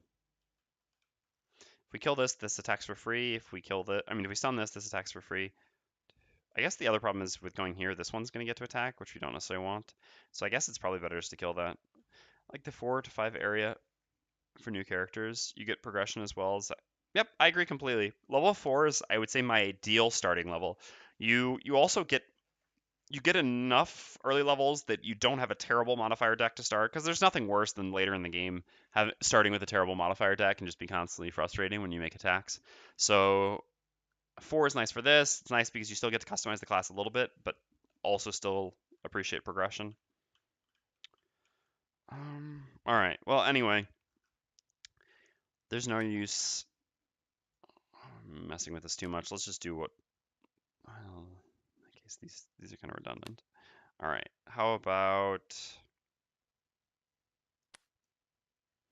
we need to go early. We may want to go invisible at some point here. So we may actually want to keep that. I guess we can just use this for now.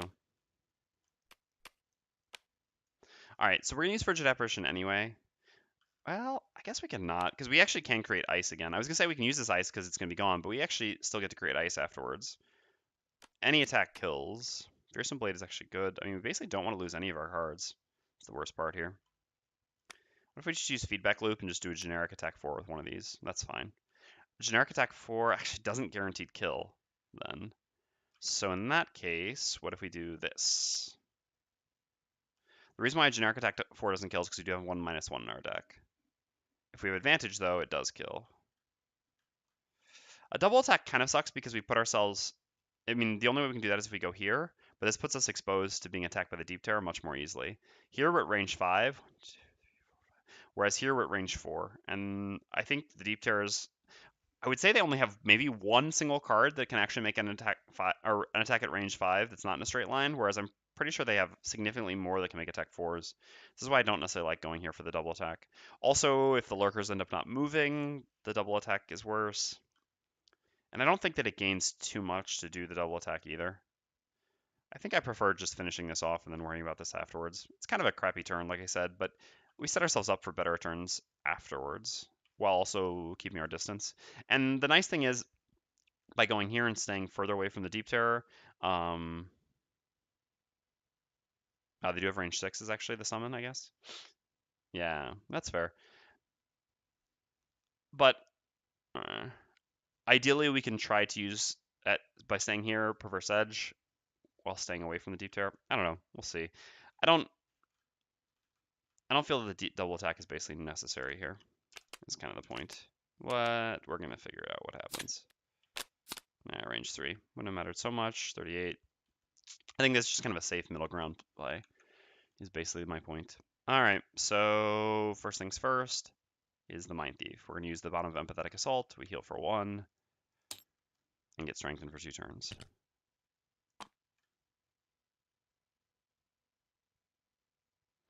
So we want to go here. Actually, we want to go here. That way... Oh no. It does actually suck in the end, though.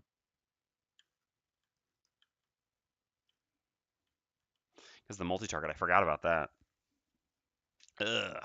Lurkers are standard, right? So in the end, we actually do want to move here, and then we don't strengthen ourselves. That makes this a lot worse.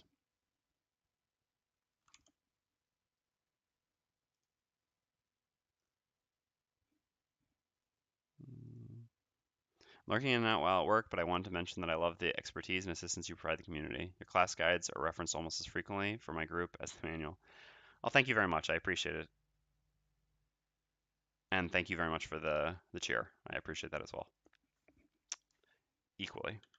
Yeah, I wasn't paying enough attention to the multi-target. It's actually just that I don't face lurkers often enough, but I should have actually probably just planned around going for this. So here are the issues. So I may actually just have to not get my heal and strengthen, which sucks. But so if we go to here or here, then the elite will attack both. We can't actually go here because if we go there, then the elite, for example, will go here, and then this regular will go here. We need to keep this this regular separated so that we can execute it with Visage. So we want it to just go here. So if we go here, for example, the elite will go here, which hits 2 targets still, which is not great, but at least they're so clear about what is good and what's not good. I'm glad you appreciate them. Thank you.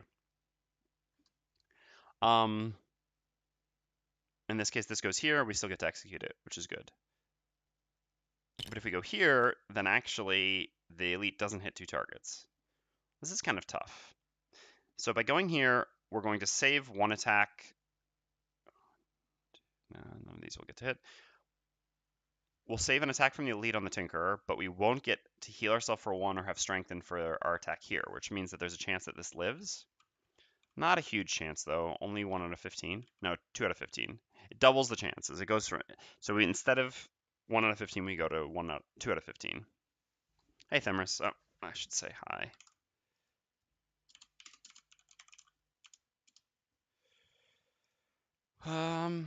So the Tinkerer is making a Toxic Bolt attack and then theoretically can move, but I don't know that... I mean, I guess, yeah, it's possible... So yeah, I guess that's a good point. If the Tinkerer moves to here, then this does work, right?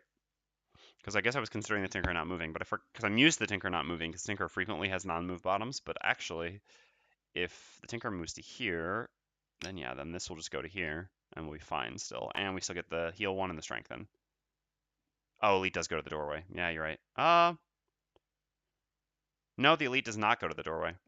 The elite focuses the Mindthief, right? 1, 2, 3, 1, 2, 3. Yeah, exactly. So we'll still go here. So that actually does work. And then this normal one. Wow, but the problem is this moving to here. 1, 2, 3, 4, 5. 1, 2, 3, 4, 5.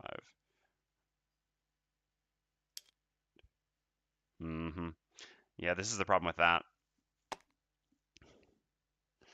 This is actually ambiguous, but then I would have to exploit ambiguity. Ugh, and I hate having the opportunity to do that. Man, this is rough. So basically the point is that if the Tinker were to move up here, then this one won't have to move up 1, in which case this Lurker goes 1, 2, and then can go to here or here. Basically because its focus would be to here or here. It's basically the same thing, but I guess it's less hexes, so it would actually be to here. So in that case, either of these spaces takes it to here, and it can move into either one, but if it moves here, then I can't get the execute. If it moves here, I can. This is unfortunately ambiguous. If we move 1 back on the Tinkerer.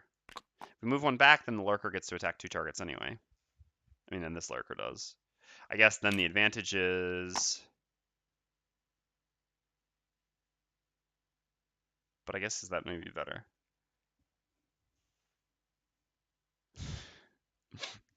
Unfortunately, I can't respond to Themris.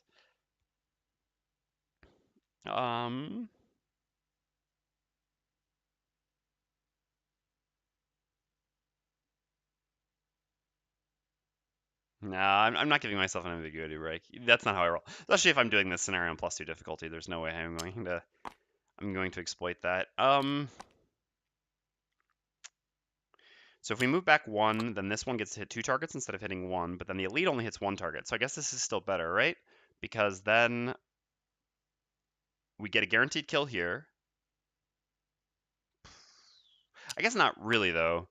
All right, so if we do this, we get 2 attacks from this, but only 1 attack from this. But so it's not actually important to compare this. What's important to compare is this, right? So if we do this, we get 1 less health here. And we have it's still only a 2 out of 15 to not kill this, but I guess that, and we don't have strength in the following turn. Yeah, all right, I guess that this is probably the safest play. The greedier play would be to go here without the strengthen and try to kill this. But if we fail to kill this, is so much worse for us. Again, it's only, I mean, 1 out of 7.5, which is not so likely, but knowing my luck, I guess I prefer just to take the safest play, which is, like you said, just to move back 1. I think this works fine. The annoying thing with the move, oh no, because we attack first, so we still get to put the poison on the elite. Yeah, this works. Plus, moving back is generally beneficial for us while fighting in this room. All right, so we'll go there with a Mindthief then. And the Tinker will go here before this goes, and then this will still go there. Yep. Okay, so we'll move there with, so in that case, can we just go here with a Mindthief? Doesn't really change anything, does it? Keeps the elite 1, no, not even 1 further away from us. It really changes nothing. No, it does. Because if the 1, 2, yeah, no, I have to go here. Yep, all right. So we move there with Empathetic Assault as previously planned, and then we use the top of Feedback Loop as a generic attack 4. So 2 plus 2 from Mind's Weakness, and we have Strengthen, so we flip 2. Yeah, we would have gotten it anyway. Whew! Well, there was that miss. I guess it was good for us then, right? Because otherwise we would not have had the Strengthen next turn, and next turn we would have missed on our attack. Although it might have been a Perverse Edge attack, which would have mattered less, but this was still, I think, a pretty positive outcome. All right, so we kill this because we make what ends up being an attack 4 and had 3 life left. So it's dead, and we are done. Then next up is the Tinkerer. So we're going to create Earth and make a Toxic Bolt attack targeting the Elite. So an attack 2, range 3 poison. Is this going to be the counterpoint to that incredible turn we had on Tuesday with the 3 crits across? Are we going to see one more miss here? It seems almost foreboding, right? The counterpoint to what happened. All right. Well, anyway, I mean, this isn't a big deal, right? The miss really doesn't matter. We were making an attack 2 on something with 2 shield. The poison was the more significant part of the attack. And then we're going to use the bottom of Ink Bomb. And we're going to move to here. And we are going to use... No, we're not going to use Hamina. We haven't rested yet. Jeez. Tinker has longevity. All right. So then the Tinker is done, so then the Lurkers go. All right. So this one, as previously, the fast... so now we have to reevaluate. God, this room is tedious as F. Well, this one's 1, 2, 3 always. That's easy at least. This one is always going to here. This one is always going to here. But no, because this one needs to... God. All right, hold on. Because this actually has to evaluate first. All right, 1, 2, 3, 4, 5, 6, 7, 8, 9.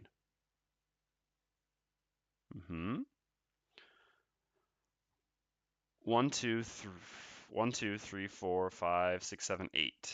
All right. Yeah, so that's faster. 1, 2... No, that's always good. Yeah. 4, 5, 6, 7, 8, 9. Yep. 1, 2, 3, 4, 5, 6, 7, 8. That's the fastest. All right. So 1, 2, 3. All right. So then this goes here, and then this goes here. Oh no, then there's this. No, this one did I just move that one? No, because it was there last turn. Yeah, this one was the one that's coming here. Okay. So the Elite will make an attack on the Mindthief first. It's an attack for 5. Wow. Lurkers don't mess around. All right. All right. Come on. There we go. There we go. All right. And then the regular will attack first the Tinker and then the Scoundrel. And these are for 4.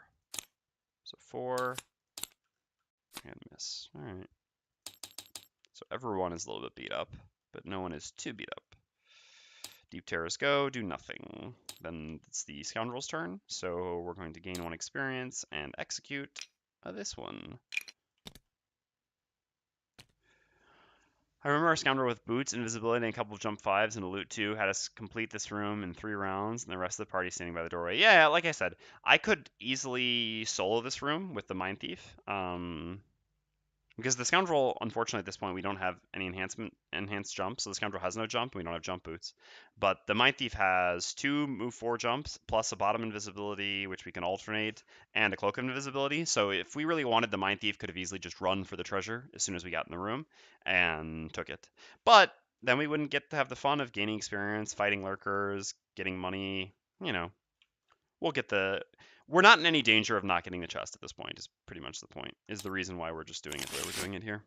Which is not the fastest way to complete it, but might be, in the long term of the campaign, the most optimal. All right, so short rest here.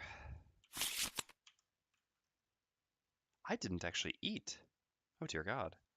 I'm just realizing this now, my stomach is... I'll worry about this after the scenario. Yeah, it sucks to lose Flurry of Blades a little bit. The bottom is more relevant than the top. This is what makes Flurry of Blades such a good card, though, is in scenarios where the top isn't very good, the bottom is just great. But I don't think it's worth avoiding losing it.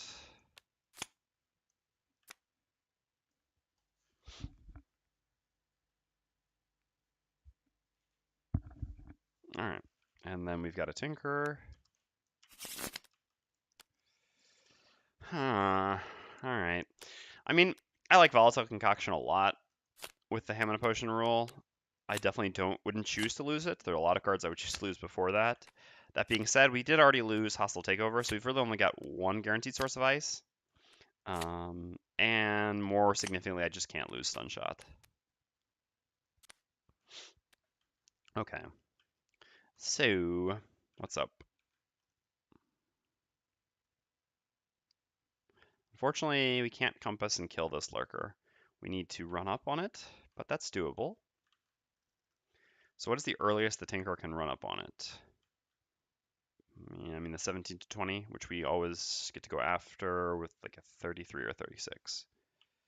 Not great initiative, unfortunately. But it's the best the Tinker can offer.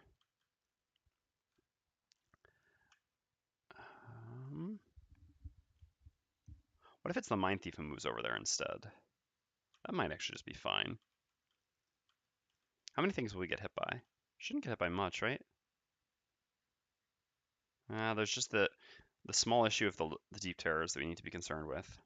Their summon thing can actually put a big, or give us a big problem here. But I think this actually does make sense. To actually have the Mindthief do it. Yeah. So what does that mean?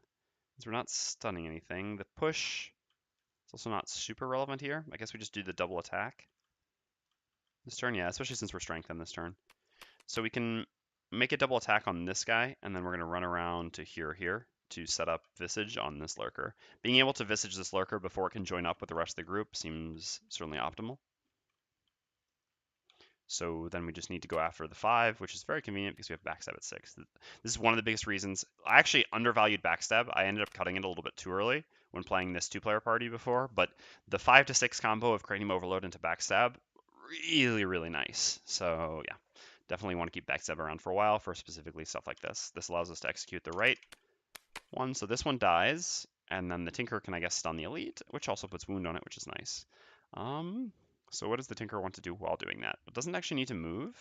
And we already have, I mean, as good of an initiative as we can get for the Tinker with a 20. So we can just use this opportunity, I suppose, to use a bottom heal. All right, this works. We will have line of sight to where the Mindthief is. Yes. All right, let's go. Ah, the range 6. All right. Well, we didn't want to see that. We did not want to see that. Ooh, we also didn't. That's scary as well. All right. So we need to formulate a new plan. 2, 3, 4, 5, 6. Ugh.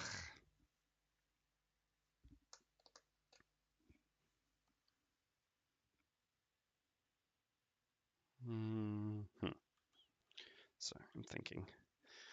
The hunger is gnawing at my stomach, so it's almost certainly best to move away and not to let them come towards us. I mean, not to go up to execute, just because executing one of these but letting the deep terrors attack us. I mean, I guess, is it possible to only allow one to attack? 6. So if just one attack, it could potentially be worth it. Can we do that? 5.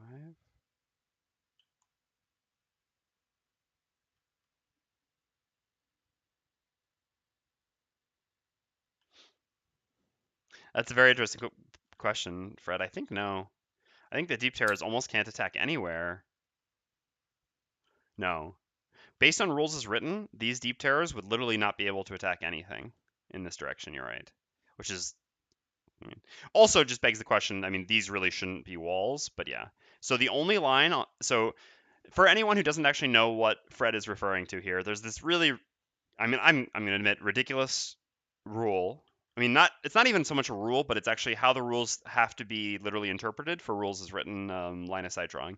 So you can't actually touch any wall when determining line of sight, which means that you couldn't use any of these 5 corners to draw line of sight. The only corner on these deep terrors that could be used to draw line of sight would be this one.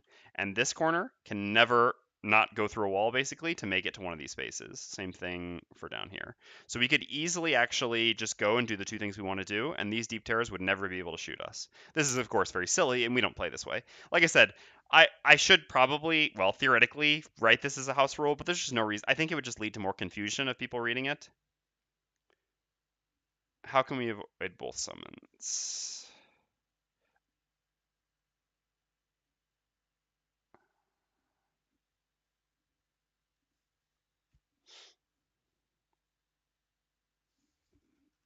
Two minus two attacks on how much?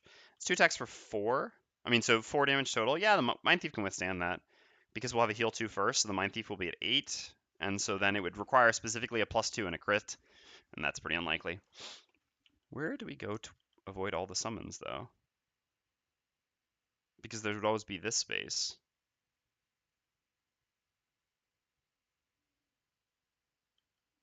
Oh, because it would require going up to here? Even with no heals, theoretically, can, although that's more risky. Where I'm just curious, though, where is the spot where I can avoid all the summons?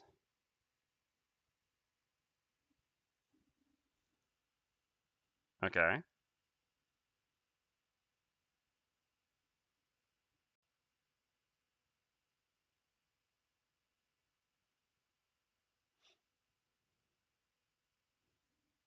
Oh, so the Tinker goes here, and the Scoundrel's here, and because of initiative, then the Mindthief is focused. Yeah. So we'd lose the heal. We would get the execute.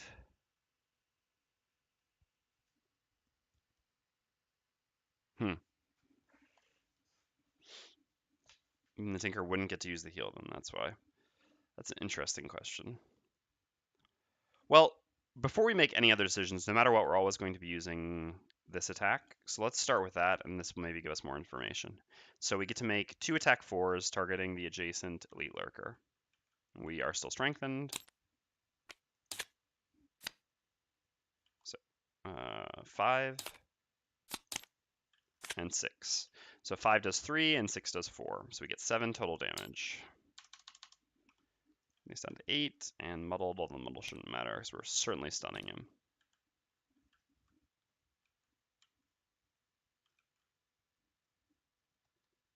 Yeah, we've got a healing potion.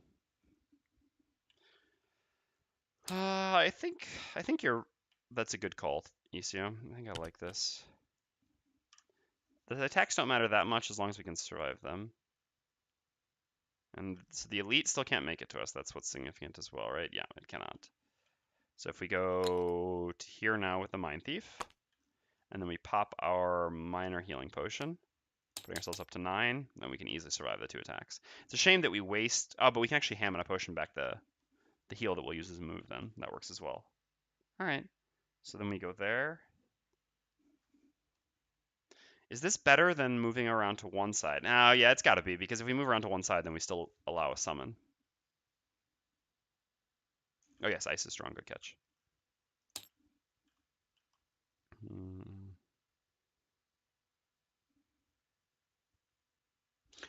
Hold on, now. Yeah, because I was thinking, no, but the Tinker actually doesn't have boots either, so the Tinker can't move that much. Yeah, yeah. No, this makes the most sense. All right. So to there. Scoundrel's turn. The other option, so yeah, going to one side I think doesn't work because this does lead to a summon, which is just really not worth it. The other option would have been just to run back and not to worry about executing. I think this would also be fine, to be honest. We would basically only be missing out on the Scoundrel's attack. We would be taking no damage, but not executing. And we could use the Hamina potion to get back this, although this kind of sucks because then we would be losing a turn of longevity. Longevity doesn't matter so much for this scenario, so I think this would be okay, but honestly, 4 damage on the Mindthief is okay as well. All right, so the Scoundrel goes. We're going to use Backstab as a move 6. 2, 3, 4 to there. And then we're going to gain 1 experience and use Visage to execute this one.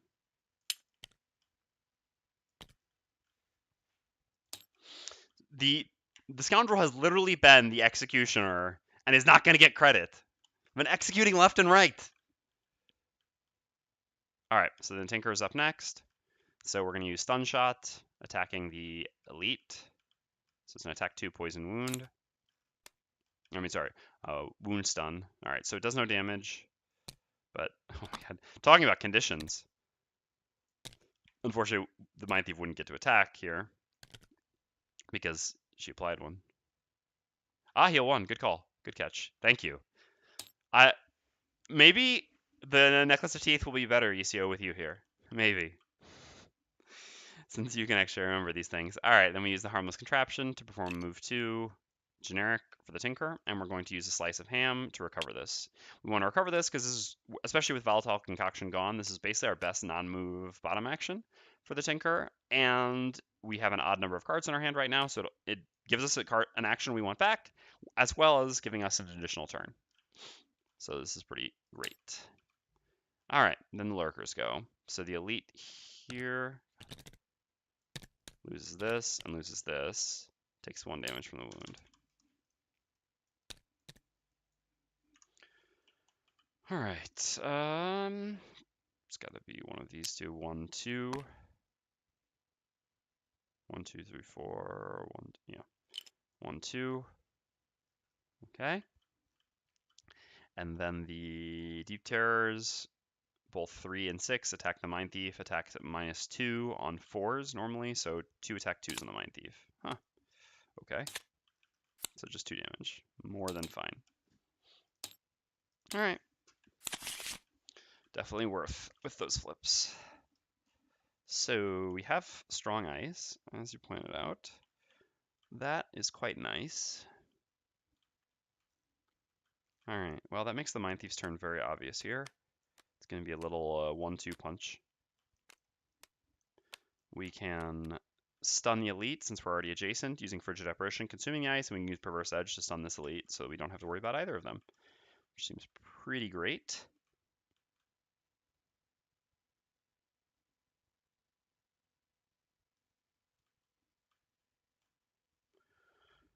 The worst would be if they flip the summon again, but they have 2 of them, so at this point they're only 1 out of 6 to actually flip it. Otherwise, I think we're pretty safe.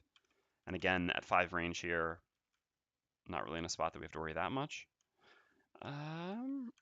So there's no really reason to move up with a Scoundrel. If we move up with a Scoundrel, we make an attack 5, but we can actually just use 2 of our kind of weaker cards here. I mean, these are always nice attacks, right? And once they're closer, the bottom of Special Mixture getting a free poison is also really nice. But here, because the regular, which is over here, is currently isolated, we actually can get to use Duelist Advance plus Swift Bow combo to just make an attack 5 on it without having to move, which means we don't have to expose ourselves any further, which seems pretty great.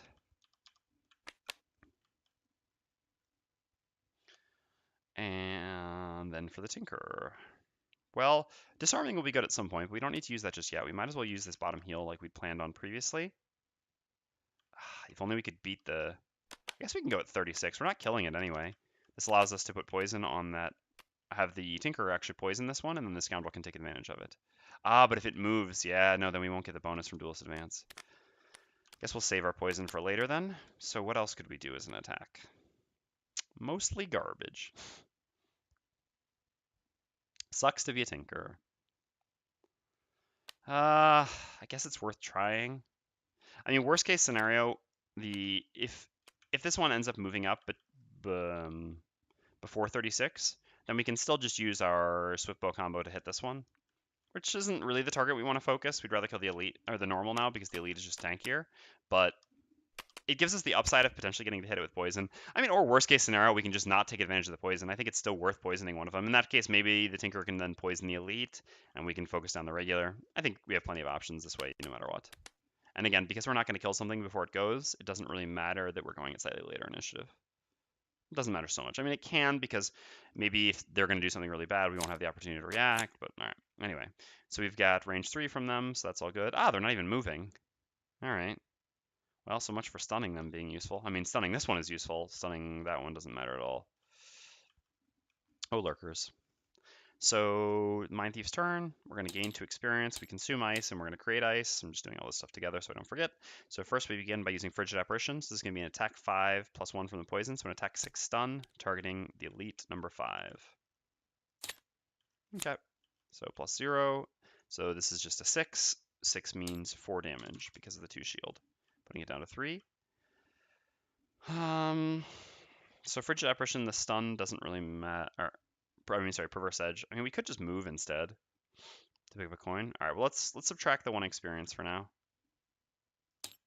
And the ice, because maybe we want to move. And we could Hamina Potion it back to actually have Perverse Edge again, but it doesn't give us an extra turn. Unless we use Hamina the following turn, but that doesn't really work unless we use generic top attack, which is not necessarily what we want to do. I think it's fine to just use Perverse Edge here. It creates ice, which doesn't really matter at all. It's tough, actually.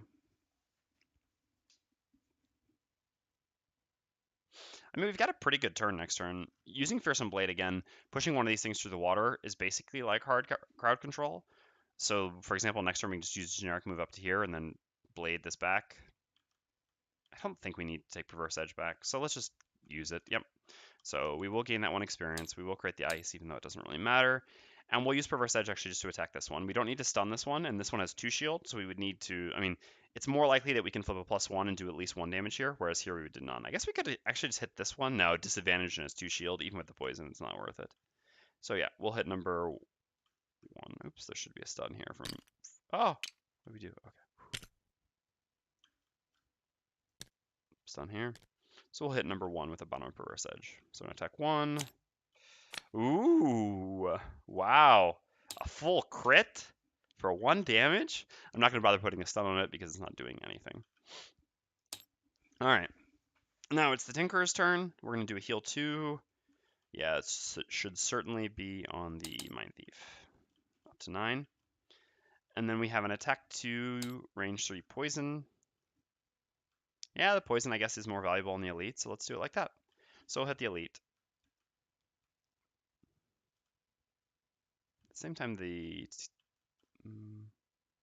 now I guess we can poison this one easily with our bottom move. Yep, all right. Ugh, jeez.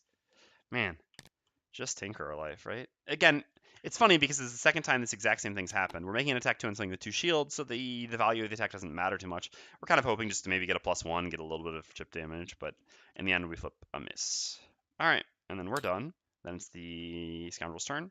So we're going to use, again, Duelist Advance Bottom to add +2 to all our attacks this round, targeting enemies adjacent to their allies, and then we're going to use Swift Bow to make it attack 5. So do we want to hit the regular or do we want to hit the elite? How soon are we to have Visage again? Not so soon. I think it's more likely if we hit this now, then we can actually finish it next turn with another attack. We'd have to have adjacency. And the Mindthief doesn't really want to go to, certainly doesn't want to go to here. It just wants to go to here. But this isn't going to be a priority because we're going to push it away. Yeah, we'll hit the regular. So attack 5 on the regular. All right, so 6, so it does 5 damage. Means we can theoretically kill it, even without adjacency. All right, and then we're done. So then the lurkers go. These do nothing. This one takes 1 from its wound. We actually do need to tap that one lightly. And the deep terrors do nothing because they have nothing in range. All right. Anyway, the Scoundrel's turn is pretty obvious here. It requires a bit of luck, but basically, so doing a move 3 poison, target 1 adjacent enemy allows us to go to here and poison this one, and then we can use the top of Open Wound as an attack 4 plus the poison. This makes this a 5. It says 5 health and 1 shield, so we have to flip a +1, but flipping a +1 isn't unlikely in our deck, right? Oh, I don't know. Or maybe we just finish this one off then. Well, let's see. Let's see what else we're doing. Well, like I said, we already know what the Mindthief's doing. We're just going to do a generic move to step up and then Fearsome Blade back the elite. So that's obvious. So what can the Tinkerer do? I suppose the Tinkerer needs to actually be the one... Okay. No, actually...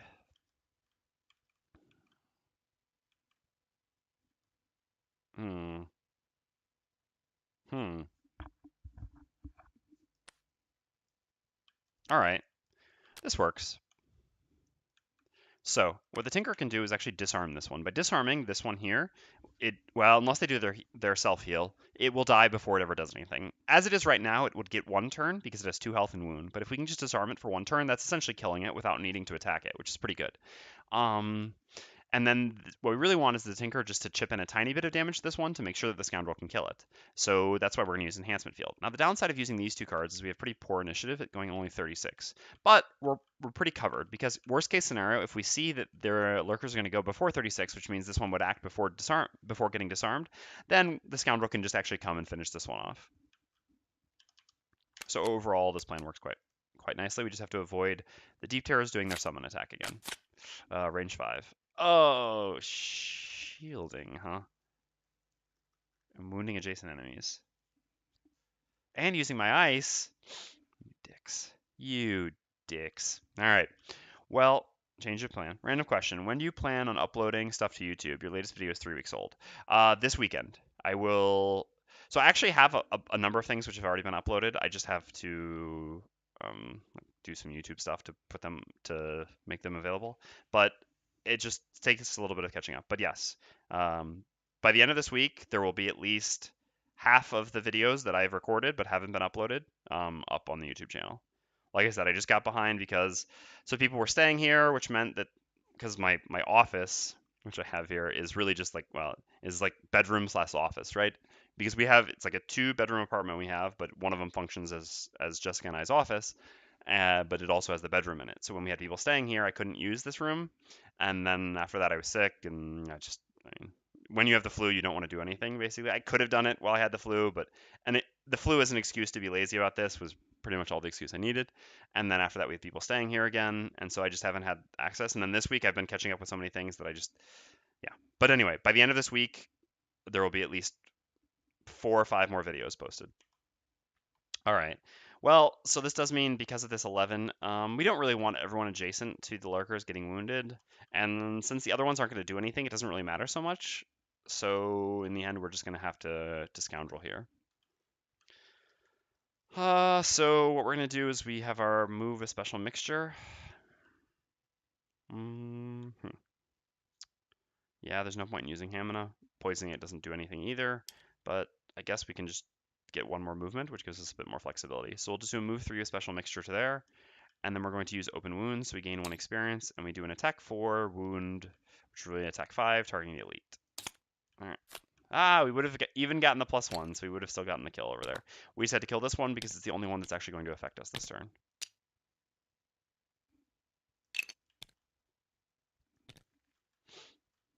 Yeah, I am sorry that I haven't been able to keep up with it, but life comes up. All right.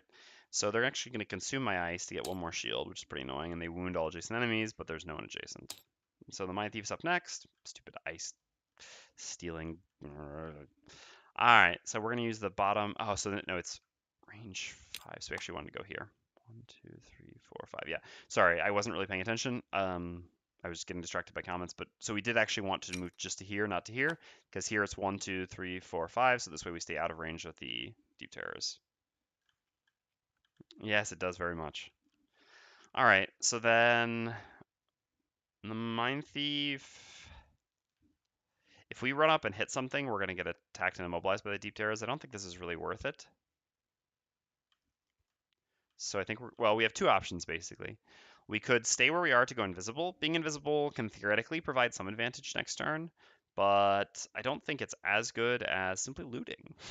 So I think that's what we'll actually do. So we're going to instead use Into the Night's Top to loot, creating dark, and grabbing these 2 coins, because we always want money. And then we're just going to do a generic move 2 with Fearsome Blade, and then hop back onto the door to grab all the money in 1 turn. All right. And so then we're done. So then it is the Tinkerer's turn. So it's shield 2 from this, huh? So that means the elite has 4 shield, and this has 3 shield. Doesn't look like we're making any effective attacks here, huh? Well, I mean, we still should attack. So I guess it makes more sense to attack the elite. So we can make an attack 4 on the elite or make an attack 3 on the regular. Either case, they both have shield equal to our attack value. But in case we crit, it's better to do the bigger attack. So we will indeed attack the elite with enhancement field, making an attack 3, so attack 4 because of the poison. Come on, crit. +1, so we get 1 damage. And we're done. And then the deep terrors go, and they do nothing because none of us are in range. End of the round. Yeah, this is Scoundrel Thief. No kidding. Although it's only fair. The Scoundrels grab so much more money. All right. If you all give me just 1 minute, I just need to go refill my glass of water, and I'm just going to eat a very, very tiny snack quickly because I realize how starving I am. I'm actually a little bit lightheaded just from not having eaten. I mean, I ate today at this morning for breakfast, and that's actually the last time I've eaten. So anyway, be right back.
I'm back. Yeah, in Terrace I am apparently on the streaming Gloomhaven diet. Although uh, it leads to less eating, but I'm not sure well, certainly not a healthier diet because many days, because of the streaming, I don't have time to cook, so we end up eating pizza or nonsense like this, right? All right. So new round. Scoundrel has only these two cards. I don't think we want to short rest early, so we'll probably just go along with that. Tinkerer, what is he doing? We have a pull. That's interesting. Can be useful. Need to be early, or the Scoundrel can just go very late. In which case we can go whenever we want with the pull. We'd have to be worried about this hitting us, though. Right now I can only hit the Tinker, which is not so bad. Huh.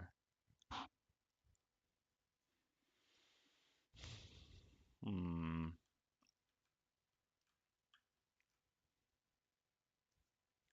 Just can't do anything very effective here as the Tinker. I mean, none of our people can do anything that effective here.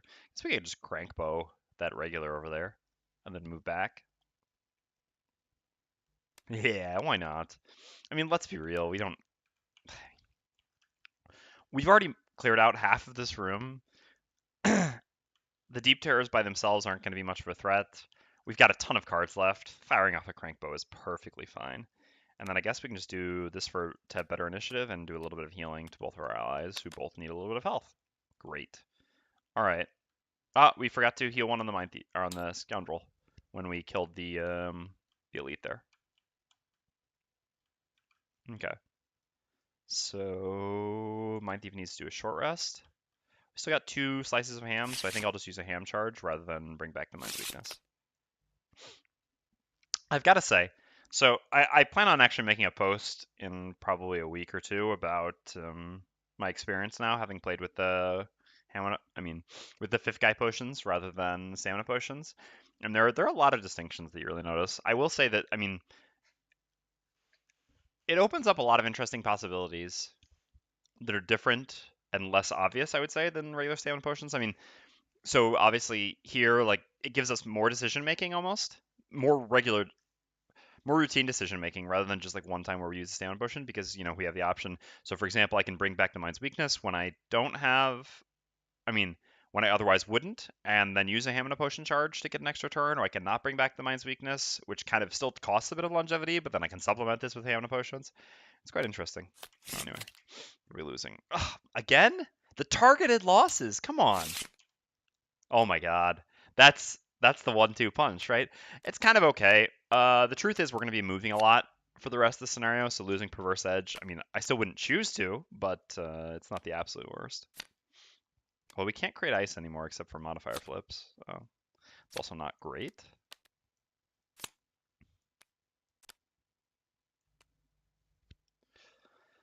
All right, so what's the plan here?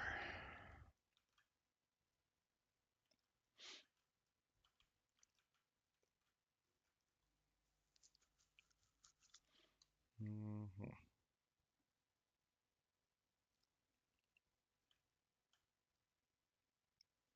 Hmm. Dinker can actually create ice for us with a minor mana potion, and then we can go and stun the elite, and then the scoundrel can run up and hit it as well. Yeah, that seems fine.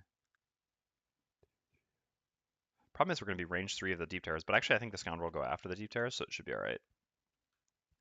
Okay, so this. So in order to get up there, we need a move 1, 2, 3, 4 minimum. That works. We don't necessarily need to go too early here, I suppose. But maybe better too. I mean, the move 4 jumps with all the water will actually be just as good, if not better than the move 5, so I suppose it's fine to just use the move 5 now for initiative. Oh no, because we have to go after the Tinker. Yep. Tinker's going at 17. So actually, yeah. Let's do this move. And so then we'll go 29 after the Tinker. All right. 41. That's fine. Can I use our ice again? Ah, range 4 on the deep terrors. That's okay, though. That is...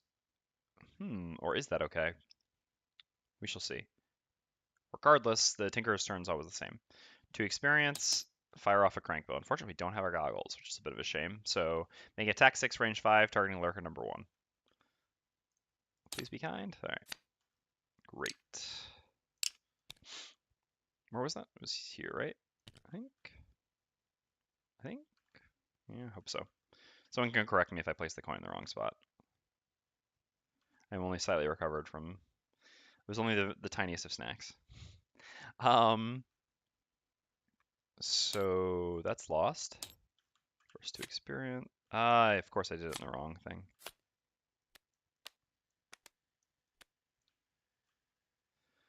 And then, yeah, we're just going to move around to just the same spot that we are to heal both our adjacent allies for 1.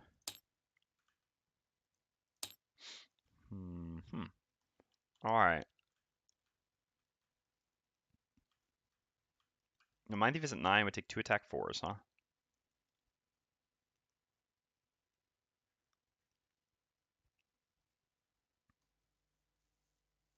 Oh yeah, you're right. I probably did give the experience to the Mindthief. Yeah, because it was in the wrong spot. Good catch. Should we just use our Invis Cloak now then? I mean, the Invis Cloak is going to be so good for us. We could also just, yeah, let's just use it. I mean, at this point, it's not going to matter so much. There are only a couple Deep Terrors left in the room, and they're really not that threatening of enemies. So sure, we're going to Invis it up. And we're going to use a move 4 jump with feedback loop.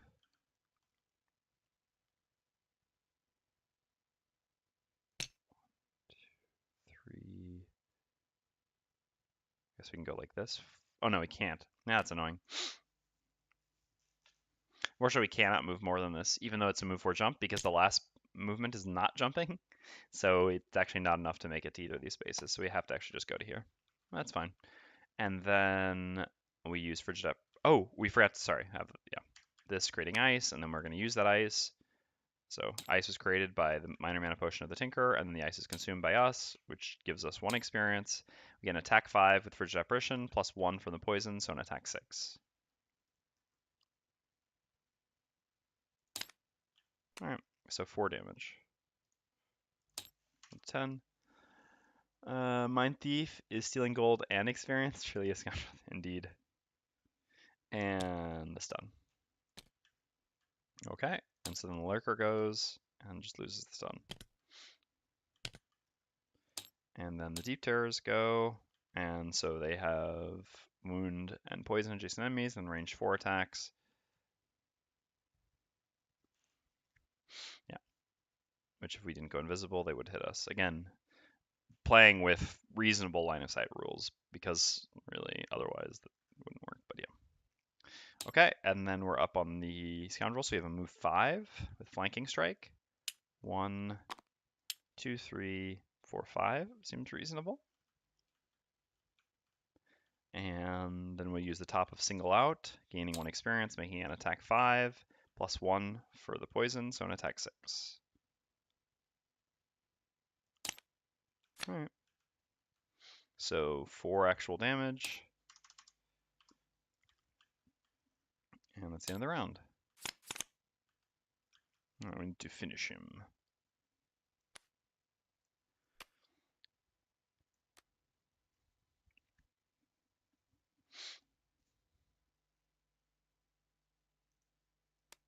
Invisibility is not bad. Alright, well anyway, first let's do the short rest for the Scoundrel. Visage is not bad, actually. Because we can easily execute these things, but I guess we don't actually want Visage anymore. At this point, successfully completing the scenario is close to a given, so the most important things are not losing our loot cards so that we can still loot the chest, as well as trying to complete our battle goal, which means having to one-shot an enemy. We also have to cause a trap to be sprung, so that actually means we just have to walk into a trap. No, actually, I guess we can push one of those into it. So that's the goal, and then here it's no one becoming exhausted. All right, so what do we do now?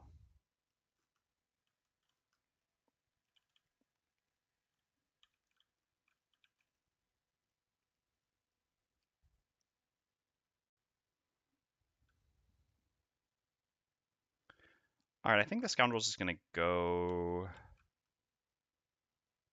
try to take care of, I mean, just go secure her battle goal, actually. So in order to do that, we're just going to go poison the Deep Terror, and I guess make a ranged attack on another Deep Terror. Now we can't.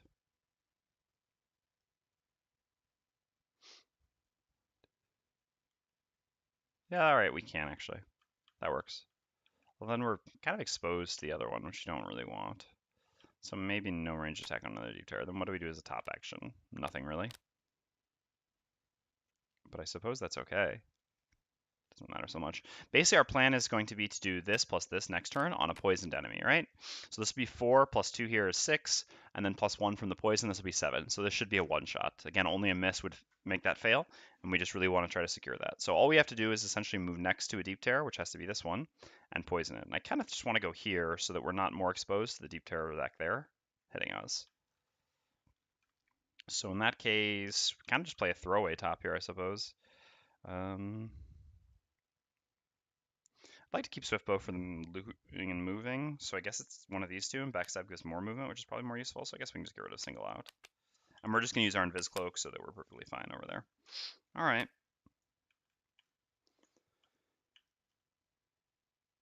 Or if the... No, Tinker can't go before us, so it doesn't matter. All right.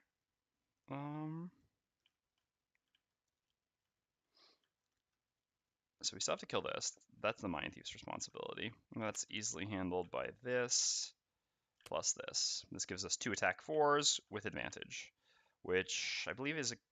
Oh no, it's not actually a guaranteed kill, right? Because each attack 4 only does 2 damage, because it's 2 shield.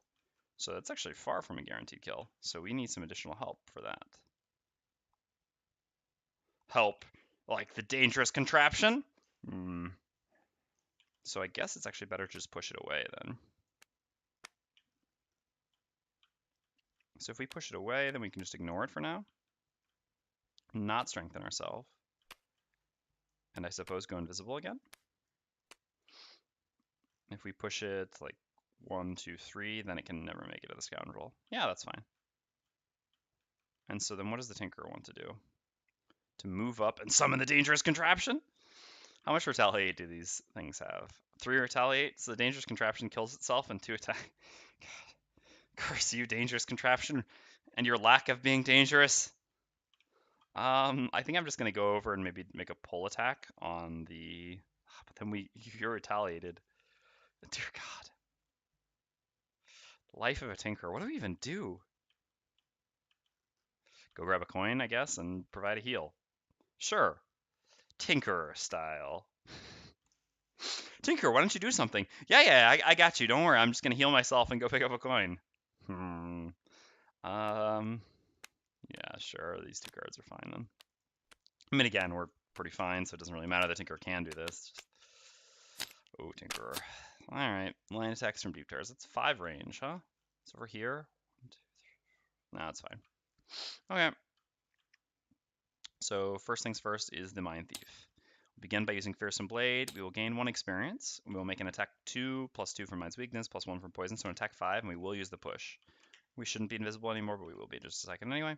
So, yep. There we go. All right, so -1s. This does only 2 damage. Putting the Lurker down to 4.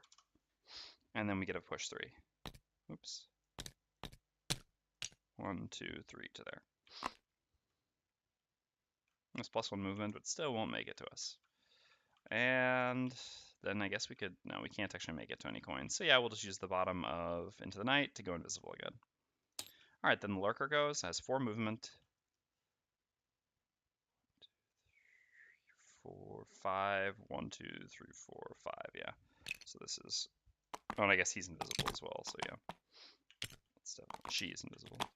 These center ones. All right. So it just moves to there. And then it's the Scoundrel's turn. So we're going to use Special Mixture as a move 3 Poison Areno, putting the poison here. And then we're going to use our Inviscape to go invisible. Okay. Tinker, so they're like, where did all my allies go? And the allies are like, maybe you should have been less useless. Less useless, more useful. Yeah, whatever. And Tinker's like, I'll show you. Heal myself. All right, so then the Tinker uses... wait. Push doesn't make difficult terrain into consideration? No, it does not. When you do something like a forced movement, so for example, like using the Doomed Compass specifically, when you make them perform a move 2, they do obviously take difficult terrain into consideration, but pushing simply moves through hexes. It does not consider how difficult the terrain is to move through. All right, so we're going to use the top of Stamina Booster to heal ourselves for 4. And then we're going to use the bottom of Ink Bomb to move, and we're just gonna go 1, 2, yeah, to here. Tizzy's coin. Okay. Then the deep terrors go, and none of them can attack anything. So that's the end of the round. All right, well, we already know exactly what we're doing this round with the Scoundrel. Scary. We've actually got a 1 in 4 chance of missing. Ugh. After all this work, but there's just nothing we can do about that. We don't have our ability to gain advantage anymore. Man, all this work to set this up, too? I mean, I guess if we miss, we just repeat. It's just going to take a bunch of damage. But so be it. All right, Mindthief can go finish off that lurker in the center now that it's a bit more damaged. Get a guaranteed kill on that. And the Tinkerer is going to play 2 cards again, and maybe do something with one of them. All right, here we go. Range 3, so that's fine. Lurkers, okay. So the Scoundrel's first. So we're going to use, well, I guess this could actually be annoying. If we get disarmed here, yeah, that would suck. Flavor-wise, it is interesting. Pushing through out of water would certainly be more difficult, or through, yeah, that's fair. Although, what about with rubble? I mean, I guess kind of. Although, I guess rubble would be more like hazardous terrain when you're being pushed through it. Anywho, so we're going to use the bottom of Duelist Advance, add +2 attack to all your attacks this round, targeting enemies adjacent to none of their allies. And then we're going to use the top of Open Wounds to just make an attack 4. So this is 6, +1 from the poisons. This gives us an attack 7, targeting the Deep Terror adjacent to us. Please no Misaruni. Okay, well, we succeeded. That's an attack for 14.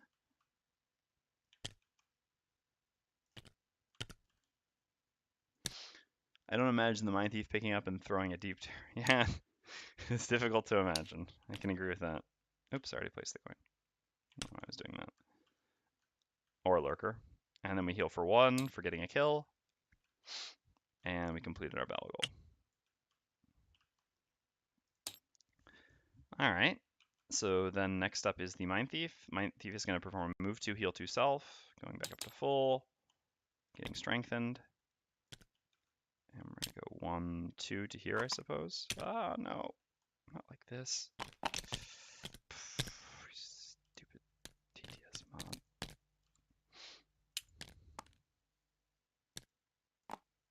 I guess we're going to lose the invis here, so it doesn't matter. In push a tentacle coming out of the ground when it snap and go limp, yeah. Well, I guess they have like very, I mean, the question is how you look at these. So are these individual organisms? In which case maybe they just have like very narrow roots, like they're actually like placed into the ground by some Lovecraftian force, or are they actually like just small appendages of some great underground being? In which case, yeah, then pushing them wouldn't really work at all. And then they could be immune to forced movement.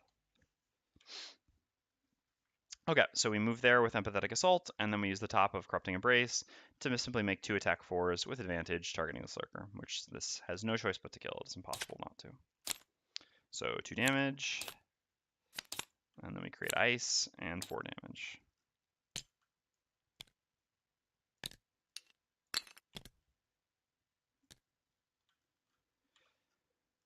Okay, Lurkers are eliminated. Then it's the Tinkerer's turn, so we're going to do a generic move 2 with Hook Gun. Moving on to this coin. No, actually, first, we're gonna unleash the beast. Dangerous contraption, go! We're gonna gain 2 experience and summon the dangerous contraption, which, as we've established, is quite red. Which is gonna slowly but surely make its way over to eliminating this Deep Terror.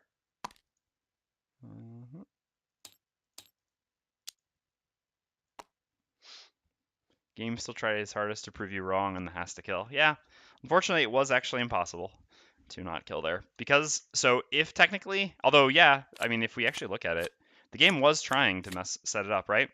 This would have been the only possible way. So if we hadn't flipped the -1 last turn, if we'd still had the -1, this is why I knew it had to kill. If we'd still had the -1 in our deck, and if one of the attacks had flipped -1 plus miss, and then the other was 0 and 0, then it actually would have been possible. But as we had already flipped the -1, it was literally impossible for this attack not to kill. All right.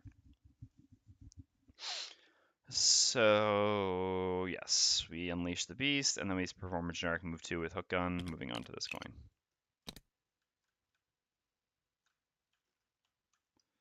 All right, and then the deep terrors, again, do nothing because they have nothing in range.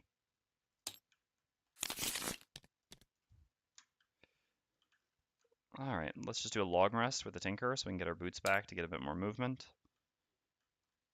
And so that our summon doesn't haphazardly run into danger too soon. Ah, we forgot to use Hammer Potion Charge. Oh well, longevity is the least of our concerns at this point. All right, short rest. I do want jumps, but I suppose I have another one.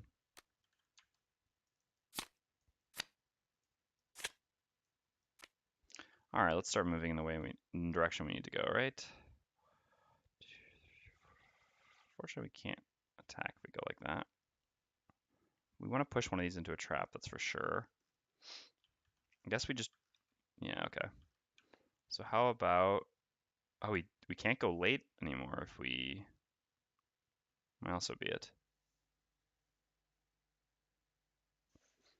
Okay. Yeah, someone else provided their opinion as well, and also seemed to think that that was probably the correct interpretation.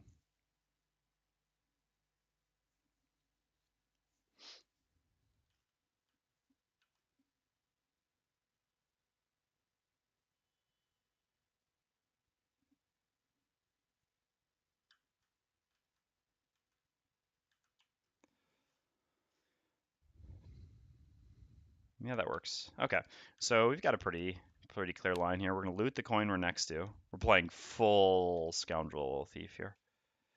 And then, so we need to save this and this for the following turn. I guess this goes as late as possible, so sure, why not?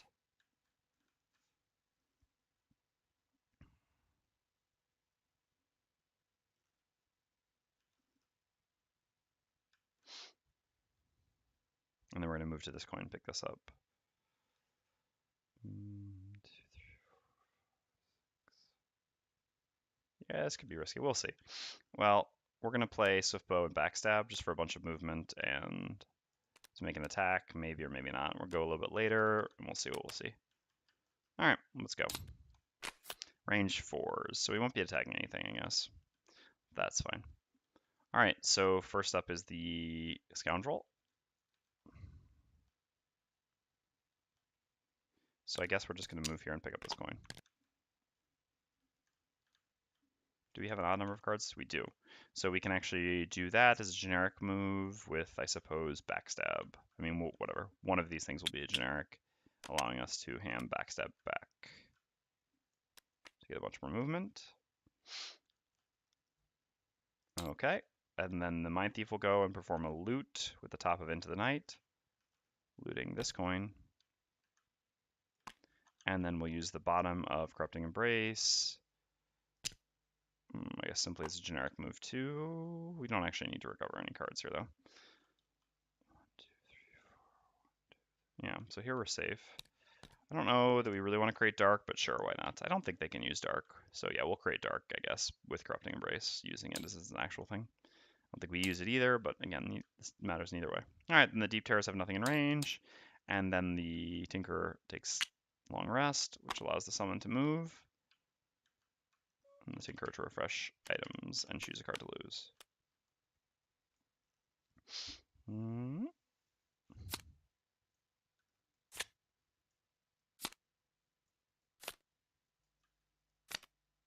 Just get rid of enhancement field right now.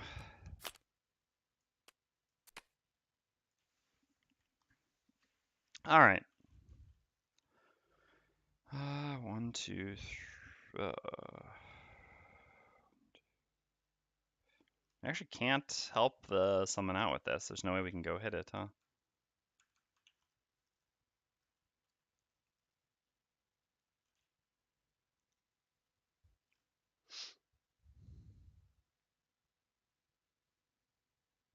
Guess we'll just go and heal our summon so that it doesn't die from the attack. Oops. Wait, did we not? Oh, we didn't end the round. Oops. There we go.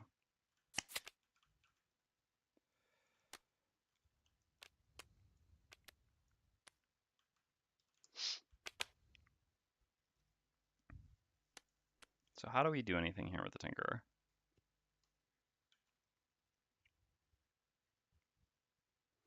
Just need. Oh, we do have boots. Yeah, we can actually help it. Never mind. So 1, 2, 3, 4, 5, 6 to there, and then we stun and wound the Deep Terror, so that our summon can make it there freely. So we'll use this, I guess. Yeah, actually, it's only our only other move 4. All right, and so for the Mindthief, we knew exactly what we're doing here, which is our big move plus push to trigger the trap. And let's go. All right, so Mindthief is first. We do a move 5 with Cranium Overload. 1, 2, 3, 4 to there. And then we're going to use the top of Fearsome Blade, gain 1 experience. So we're doing it. Whatever, worst case scenario, if we fail to trigger, I mean, if we crit it, we'll just walk into the trap. Because we could consider discarding Mine's Weakness right now, but I think this is fine. All right, so we make an attack 4, push 3, and we will be using the push. So attack 4, 5, so this takes 5 damage, it's down to 2, and then the push 3, we put it into this trap here, which kills it.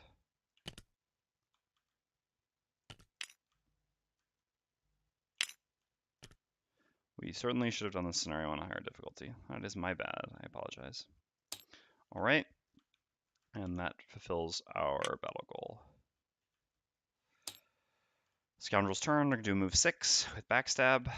1, 2, 3, 4, 5. Scoundrel's like, oh yes, all that money. All right. And then it's the Tinkerer's turn. So the summon goes 1, 2. And so then the Tinkerer goes and performs a move 4 with the bottom of Ink Bomb. 1, 2, 3, 4. And then we'll use our boots to go 5, 6 to there. And then we'll use the top of Stun Shot to make an attack 1, range 3, wound stun on the Deep Terror. All right, so 1 damage, putting the Deep Terror down to 6. It's going to go down to 5 because its turn is afterwards when it takes damage from the wound. And there is a stun on it, but the stun will immediately go off because it acts next. Okay. So what's up next? Short rest for the Scoundrel. That's fine.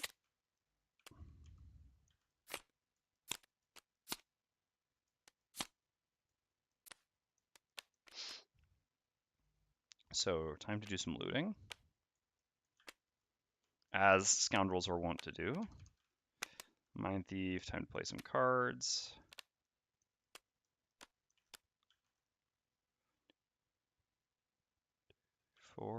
Yeah, we actually can use Empathetic Assault's top. All right, great. And Tinkerer. I can actually use Toxic Bolt's bottom to gain some experience and bring on another summon.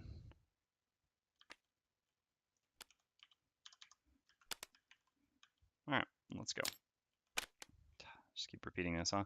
All right, so we're gonna do both bottoms and top for the Mindthief. So we gain 3 experience here, playing 2 losses. So that's lost and that's lost. So the first is a move 4, stun target 1 adjacent enemy. We'll do 1, 2, 3, 4 to here. And then we'll use the top of, oops, it's over here, yeah, Empathetic Assault, which creates ice and gives us an attack 4, range 5 disarm, targeting number 10.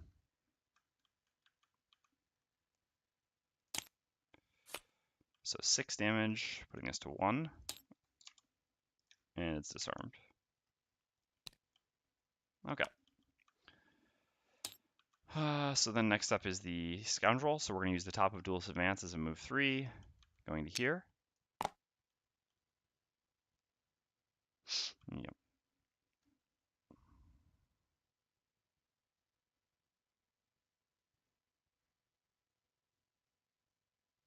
Maybe that's better. Yeah. All right. So actually, I guess going, well, no, it changes nothing. Yeah, sure, going to there. And then we're going to use the bottom of Swiftbow as a move 3, loot every hex you enter with this action. And we're going to use our boots as well to get a 5 total. 1, 2, 3, 4, 5.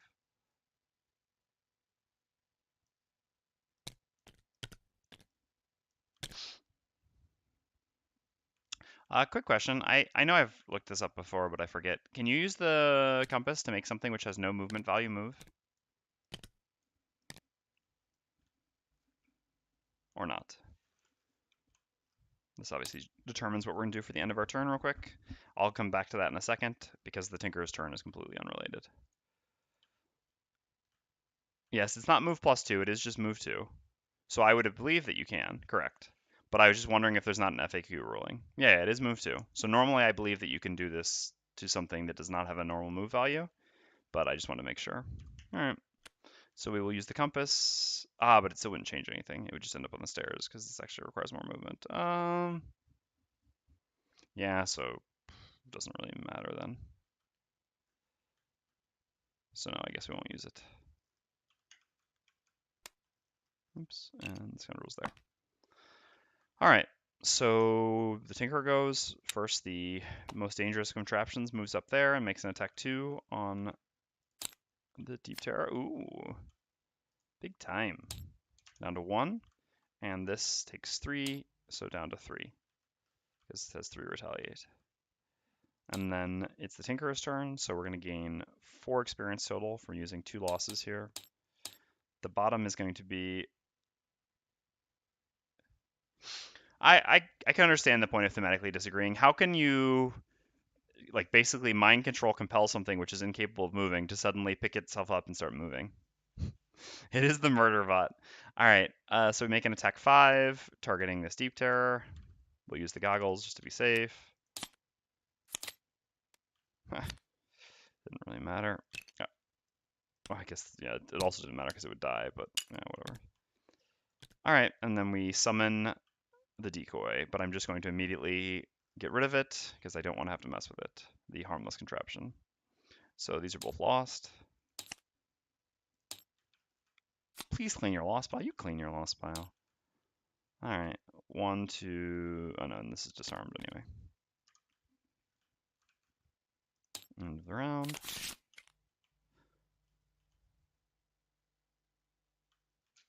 All right. So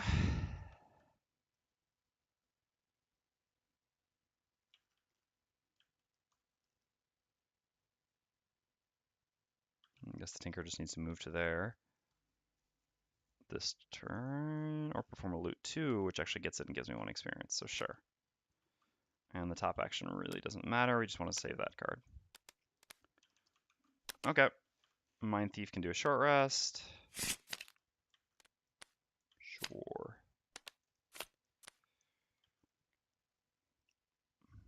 This gives... Wow, we should have actually brought this back for 1 more experience. This was silly. I'm not paying enough attention, but I mean, whatever. I mean, playing as optimally as possible while milking, I don't think this is absolutely essential. And so here, we can actually end it this round then. Yes? Yeah, we can. All right. So we'll actually do... Oh, no, we can't because we can't get both of these back, actually. We would need both of those, so we can't end it this round, so we'll just play a turn real quick, in which we cannot gain experience, but that doesn't matter. All right. Here we go. Sure. So Scoundrels first, we do a move some amount and move on to this coin.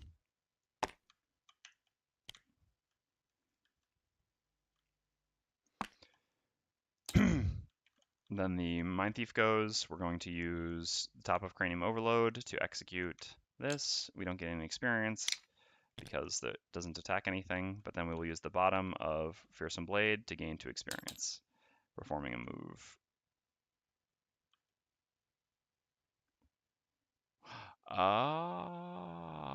No. Ugh. That's annoying. Well, I guess it doesn't matter. All right. So never mind. We can't actually, because if we do this, we'll actually become exhausted next turn. Since we didn't discard this previously, we won't have 2 cards in our hand, and we can't get a card back, and we can't take a long rest next turn because we won't have 2 cards in our discard. So actually, we need to change the plans. We will not use Cranium Overload as a loss. We'll just use our bottom of Fearsome Blade as a loss, and just perform our move 4, attack 2. So going to here, and then making an attack 2 plus Mind's Weakness, so attack 4. All right, so it's dead anyway. But we don't get to pick up the coin this turn, but that's okay. So that's lost. This goes to our discard, and we'll just immediately get rid of the Mind's Weakness after our turn is over. Put it into our discard as well. All right, Tinkerer goes, performs a loot 1 experience. This is lost. Or loot 2, sorry. Which grabs this coin. Maybe to put in lost, yes. Nothing to gain experience over here, no. So we'll just do these 2 things. Oops. Yes, yes. End the round. All right. No. Where did it even put that? Where did it? TTS. Where did it disappear stamina booster to? Wait, no, it's not stamina booster. What was the other card? Oh, it was... No. Yeah, it was this, Restorative Mist. Okay. I think. I hope. Whatever, it doesn't really even matter. But I think that was my other card. I'll just do a short rest anyway, just so that there's no... No, it was Disintegration Beam, I think, is my other card. Whatever. Again, no issues, doesn't matter. It was Disintegration, right? Nah, whatever. Still changes nothing. We're just playing a bottom action. We can't gain experience from tops here. So short rest for the Mindthief. No, we actually want to keep that. No, it's fine. We don't need to reverse engineer it at this point. It wouldn't have changed anything. Short rest for the Scoundrel. One card we can't lose. That's fine. Play that, and whatever other card we play doesn't matter. All right. Here we go. So the Tinkerer does Stamina Booster, targeting the Summon, which does nothing.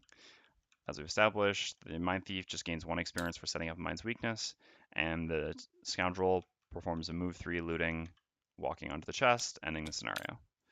All right. Yeah, like I said, I'm sorry that we played on too easy of a difficulty. I mean, it was +2, but +2 on some scenarios is not the same as +2 on others. So we unlock scenario 42, Realm of the Voice.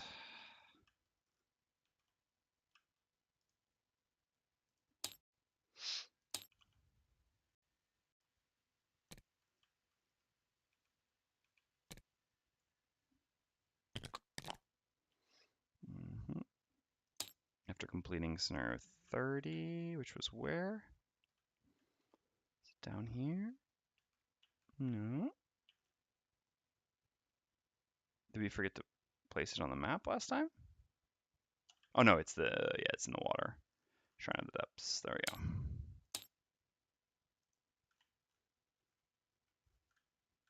Oh yes, mine gets the coin, my bad. Yes, obviously moving on to it with his bottom action. Her bottom action, sorry. That was my intention. I just forgot about that part. Good catch, thank you. Nice distribution of coins here for sure. Ooh, actually, got the exact same amount on the Scoundrel and the Mindthief. Not too shabby. All right, what else? We gained the Scepter and the Voice.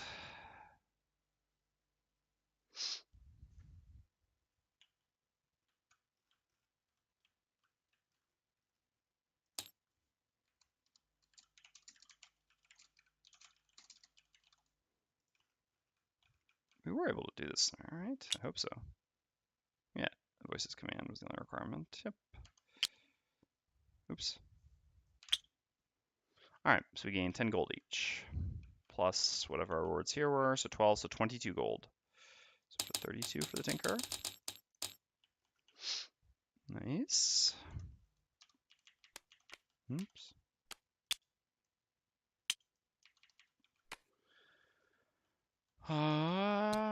So 28, so 38.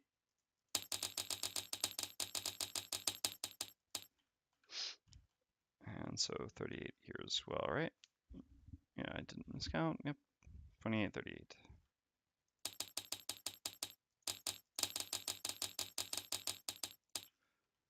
All right.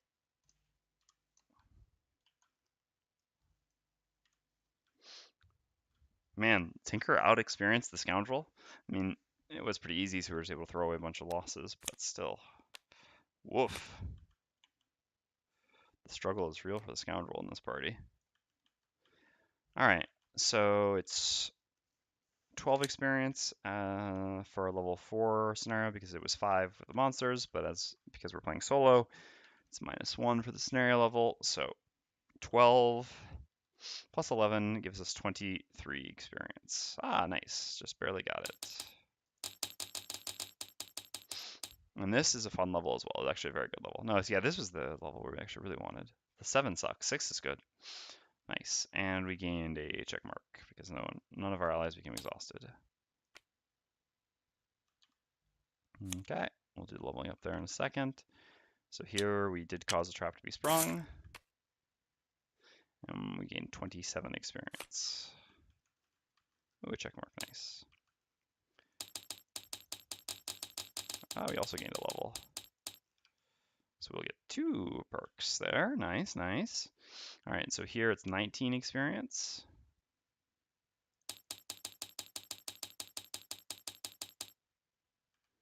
Which is not quite a level, unfortunately, and also a check mark.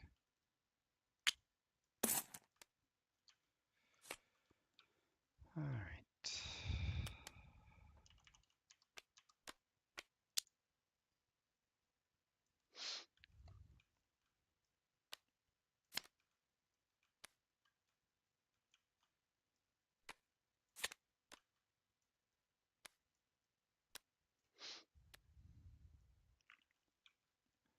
Clearing all this, reset everyone's health. I guess, yeah, yours is going to be up to 12, and yours is going to be up to 15.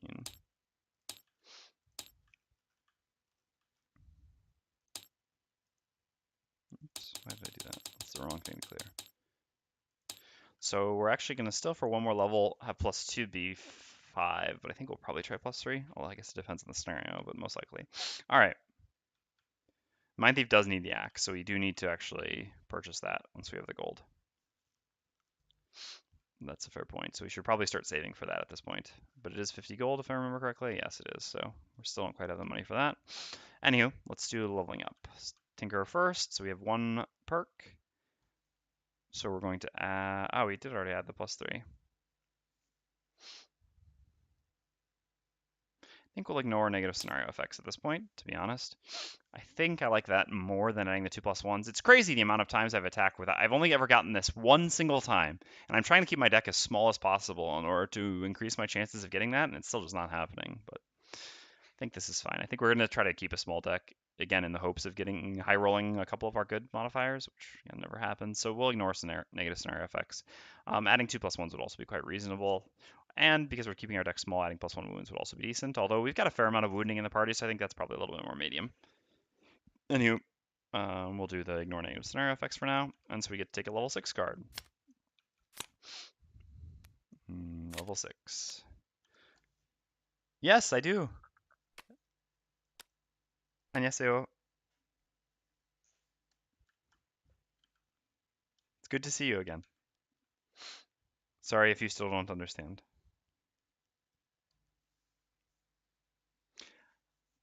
All right, so level 6. We have on the left gas canister. I don't even remember this card.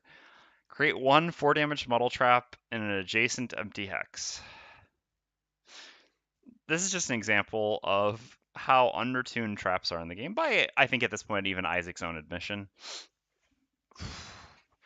This could be, like, this trap could maybe even be level 1. If not level 1, maybe like level 2. I think would be reasonable. I mean, being 4 direct damage, but yeah, I think this could even be level 1, right?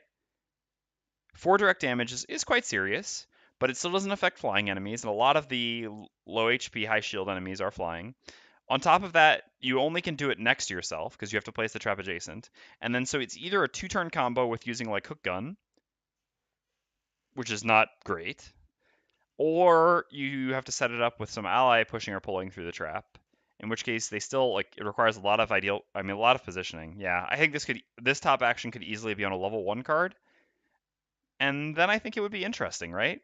Then it would be like it'd be powerful, but difficult to use.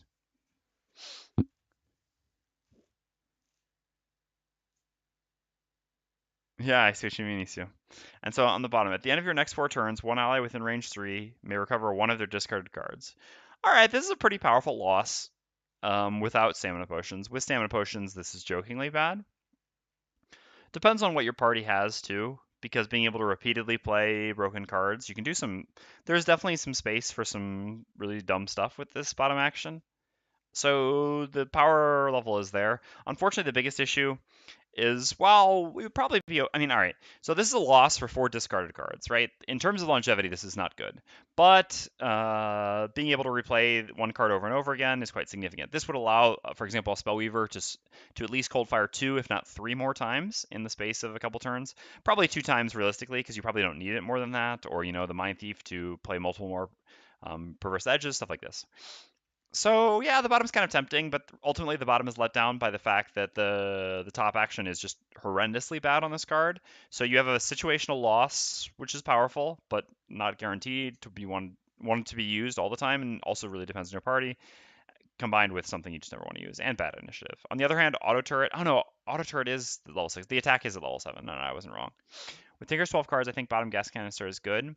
Auto turret isn't much at higher levels with higher shield and higher damage. I like auto turret just because of the bottom heal. I think bottom heal actions are really good. I mean, we still have harmless contraption at this point. I think auto turret's a pretty easy choice here.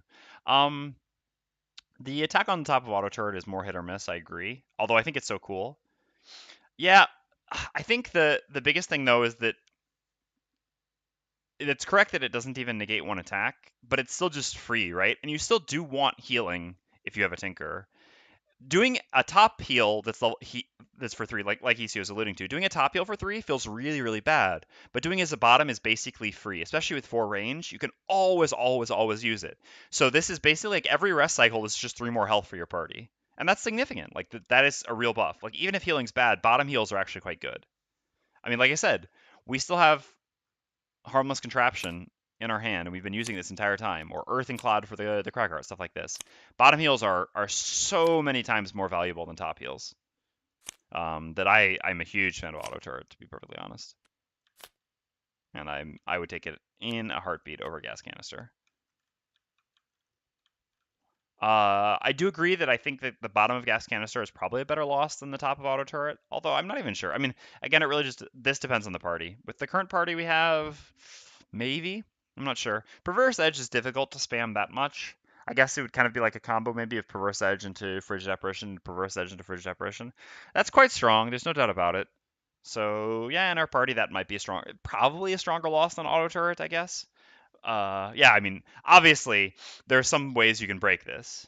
With a level 9 Scoundrel, you're absolutely right. Or if you're playing, I mean, level 9 Craghard, level 9 Spellweaver, level 1 Eclipse. But yeah, I mean, this will be something we'll have to look at going forward. But for now, I think auto turret is an easy choice, just because how good that bottom is. So we're going to see Noxious Vials and Gas Canister over here. Both these are reasonable choices in the future. Negating damage from more stuns could also be worth more than heal 3, except the difference is it's a loss. So theoretically, something like Gas Canister would add 2 to 3 stuns over the course of the 4 turns. Realistic expectation. No, I mean, I understand that you have this many cards, but like, all right. So where is...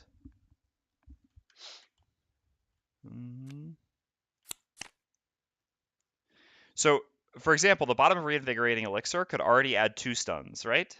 So how many more stuns would bottom of Gas Canister add than Reinvigorating Elixir in the course of a combat? Probably 1.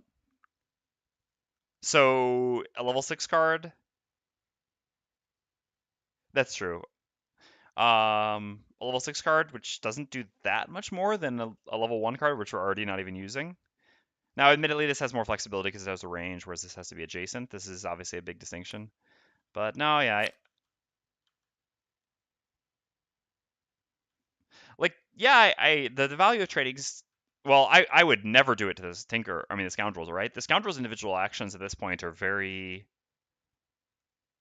very weak. Honestly, the Scoundrels' actions are much weaker than the Mindthief's actions, without a doubt. I mean, like, I understand the argument of why you'd want to do this for the Scoundrel, because the Scoundrel is the lowest longevity class. I mean, one of the lowest longevity classes in the game. But the Mindthief just has much better actions than the Scoundrel. Scoundrels just are attack 5s. Mindthief does attack 4s or attack 5s plus.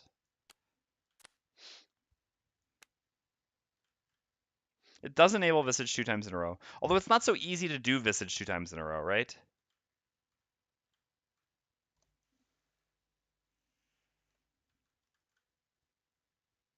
And if we really want to do Visage 2 times in a row, I mean, we're still playing Volatile Concoction already, which is a non-loss bottom as well.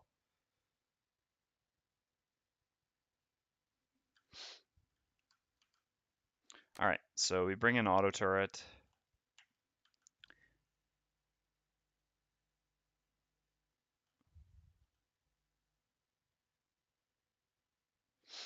And what do we replace?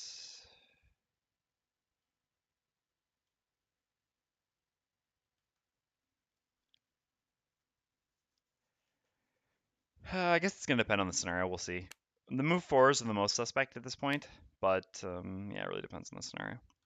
All right, so that's the Tinker's level up. So now we can do the Mindthiefs. A bit more exciting. So we have 2 perks here. So now we can replace 2 +1 cards with 2 +2s, and we can ignore negative scenario effects. We're close to having everyone ignoring negative scenario effects, right? So we're pretty set up for bad scenario effects. As usual, once you get your decks really tight like this, with most of the bad stuff removed, it's pretty safe to ignore negative scenario effects. Otherwise, you get really destroyed when you take 3 curses. All right, so now we get to take 2 +2s and replace 2 +1s with them. Perfect.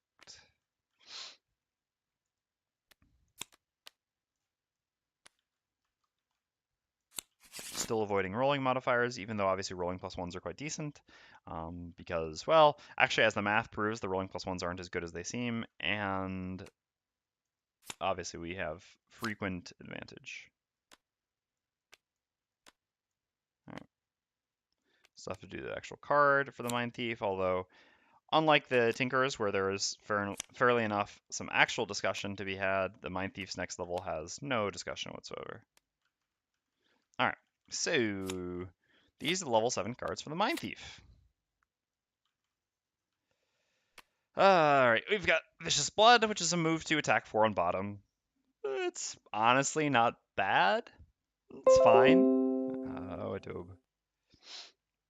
Yeah, it's fine. The top augment is honestly a joke. Retaliate on the Mindthief. I mean, so something I'd like to do with the community is to go through and do what I'd like to call like a community rebalancing, to go through and see how we would address like fixing some balance things for the starting classes, for example, which I think could be quite fun. To go through and find the stuff that just doesn't belong. So to give a good example of what I mean by this is like, all right, so I think the bottom of Provoking Roar for the Brute is garbage because I would never ever use it. I've used it like maybe one time in my entire life with 4 playthroughs of the Brute, right?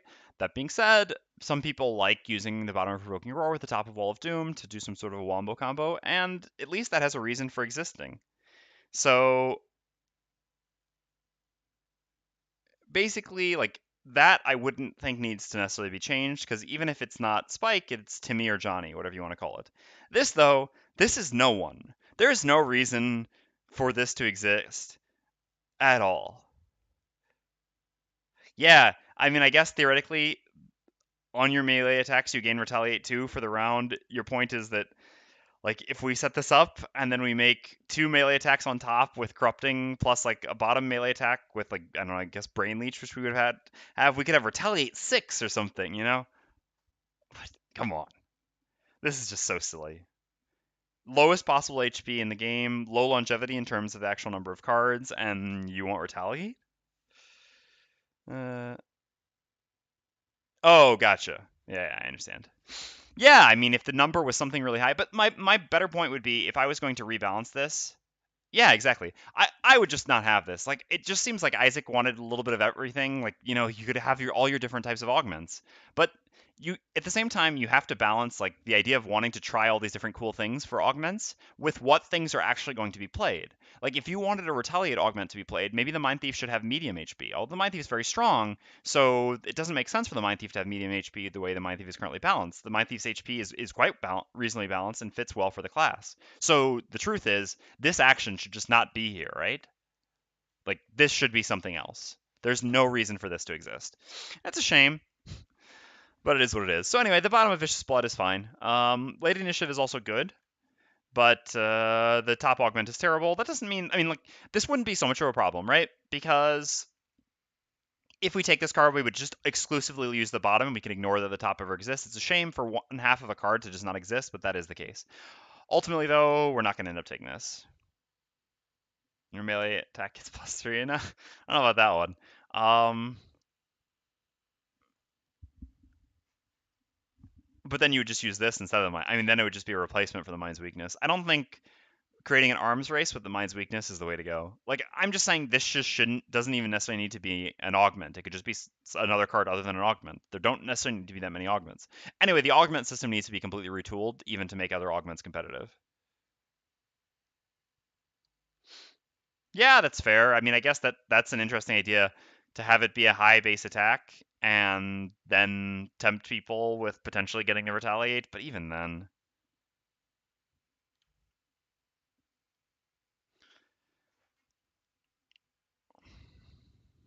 Or so this could be like the problem is fitting this actually on the text, but you could have it like an ally within range 2 gains retaliate 2, you know? The problem is fitting this. But at least that would work, right?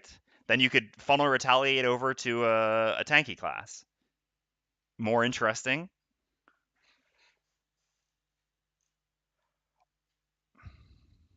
Anywho.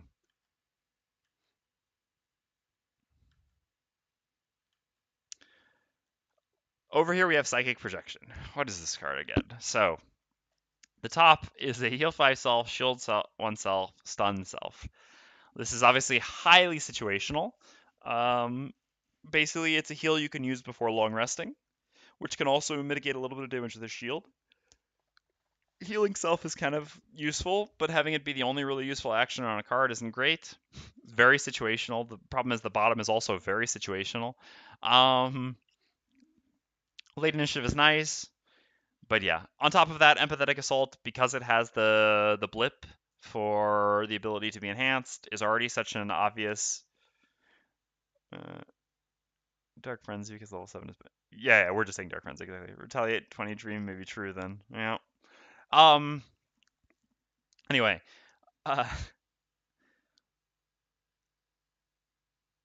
Where was I? Oh yeah. So it's already very easy to heal oneself on the Mindthief. You don't really need another situational card for self healing. The bottom, your range attacks gain the effects of augments this round. This is, I don't know. Some people seem to like this effect. I don't understand why. It's a loss on a class that doesn't already have. I mean, already has some longevity issues. Not a ton, but some. Which basically requires you to already have played your other loss to have 2 augments, which is again something you really only do in very short slash boss scenarios, the bottom of Mass Hysteria. So you have to play that loss plus 1 augment plus another augment, and then play this loss, and then you use this with like your level 8 to make 2 attacks, and then like that's powerful, but it's so much setup and lost longevity that it's just, I don't know. It seems way far from being realistic. Again, if this was a situational bottom loss on top of a useful top, sure, why not? At the end of the day, it's not a useful top. It's a very situational top with a very situational bottom. And honestly, the power level of neither of them is very high. I guess this is kind of high. Not even really.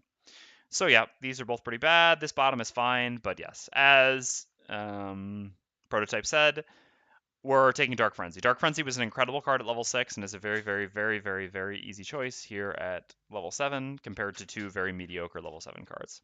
I mean, well, all right, Vicious Blood, the bottom is fine, but yeah. All right, so we'll put these away. Well, honestly, we'll never look at these again. Vicious Blood would be a consideration at level 8, theoretically, if there wasn't such a good level 8 card in Shared Nightmare, just because this bottom is fine. And then at level 9, ultimately, the I mean, the level 9 choices are just more important. All right. So Dark Frenzy comes in. And again, what we cut is going to depend on the scenario. Creeping up to the crown jewel of the Mindthief and Gloomhaven as a whole. Yep, exactly.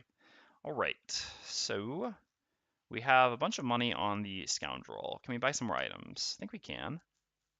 So what items do we want? Ah, yes, we want to summon. We have, we cannot carry another small item right now, but we can just put our minor healing potion in the side and purchase a summon. So we have, are we close to getting, no, even if we gain reputation here, we would not be at the next thing. So it's just -3. We'll see. We'll see what happens when we get there. We'll see. Anyway, we're going to buy the Jade Falcon, or the Falcon figurine. So I kind of explained to Fred my justification for this. And he had a fair counterpoint, but basically these are the two choices. I wouldn't fault someone for taking either of these. I think getting a melee summon is really nice on the Scoundrel. Provides a lot of extra flexibility to have a melee ally when you need it, and it can do a little bit of damage because you can manipulate initiative. So basically, the question you have to ask yourself is whether you'd rather have 1 extra HP or whether you'd rather have 1 extra movement and flying. And I prefer the movement and flying. I think that by the time you have the summon on most Scoundrels, especially playing at higher difficulty, now it's a little bit different. If you play at regular difficulty, I could see definitely an argument for taking the Ring of Skulls because the 3 HP could actually be enough that it could a lot of the time actually survive 1 attack and take 2 attacks instead of 1. But if you're playing, on +2 difficulty minimum, then I think usually you're always going to be at such a high level that monsters are typically always going to one-shot either of these summons, even at -1 attacks frequently. Now, obviously, there's like -1 card plus -1 modifier. In that case, maybe this survives, or -2 flip, this survives. The best argument is also there are some things that do splash damage, in which case this would potentially survive as well, because splash damage is usually capped at 2. Yes, exactly. So those are some fair arguments, which I think is reasonable. But in my experience, I mean, we'll see. This can be an interesting thing to track to see how many times this potentially would have died. I mean, this died when this would have lived, but otherwise, I generally find the additional movement and the flying, which gives additional mobility and prevents, annoyances with traps and hazardous terrain and all that, to be a little bit more valuable.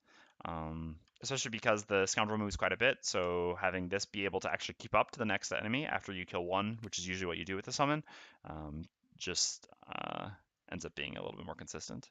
All right, so that was 47 gold.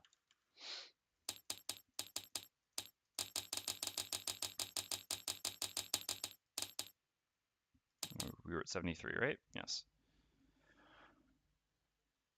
Please do. All right, so we have a bit more money still, 26. We can carry some weapons. All right, so what do we have for weapons?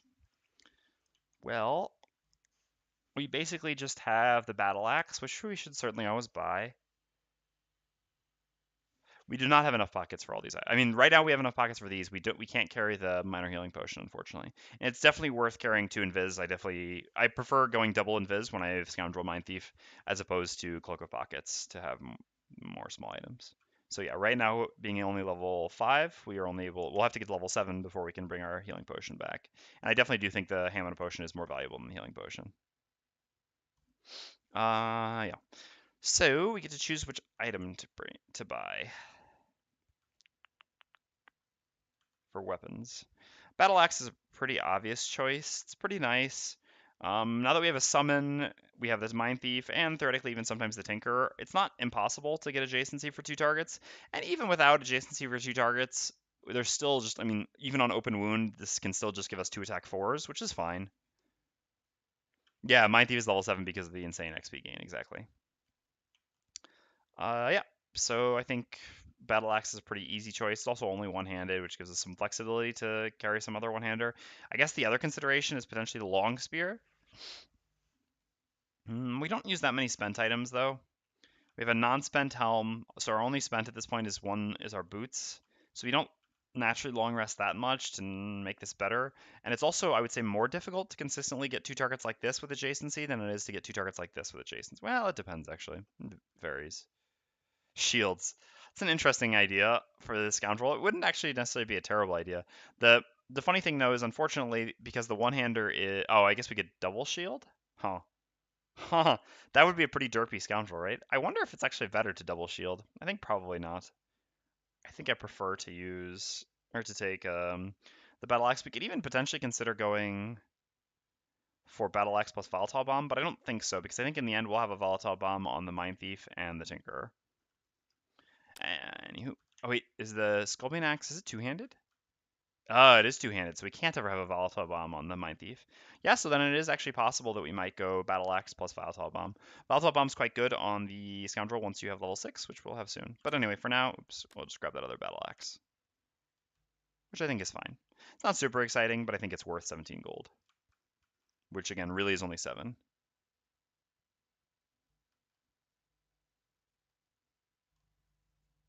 But you cannot carry it. Oh, yeah, that's fair. Yeah, that's a consideration as well. That's a large amount of money investment, but yeah, we'll see. That's a fair point. Either way, I definitely think I want to get the Battle Axe on the Scoundrel, and we'll figure out for the Mindthief. I'm going to buy the Sculpting Axe first. So 17 money, so we have 9 left. Okay. Yeah, why not? All right. And so then we do have enough. So let's go down to 5 gold here to buy a Volatile Bomb on the Tinkerer. We can get one more small item, but for now I definitely think the Volatile Bomb is more valuable than a small item would be. Okay, let's do our city event, then we're going to take a small break to order some food, and we'll do a second scenario. All right, so let's do city event. I guess, no, yeah, we'll just do the city event for now. We'll do the road event afterwards when we figure out the scenario.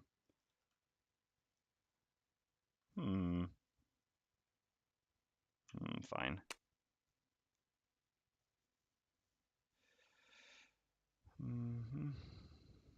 Woof. Alright, that kind of sucked.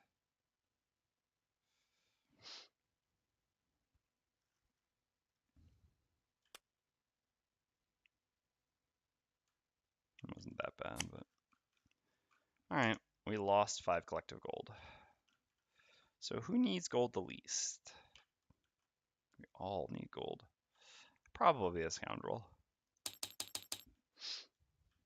There's not much else we really need to buy. And our enhancement is quite far off. Getting the Mindthief the axe as soon as possible is probably a good idea, so we can start working on chopping some living things. The Scoundrel also gets so much gold. That's fair. Tinker, I guess, doesn't need gold a ton anymore either. So that would be another fair point. Alright, so let's figure out which scenario we're going to do next first. Did we not? What was the other thing we unlocked after 33?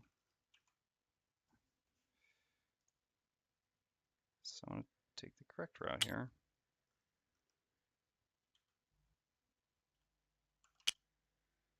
No.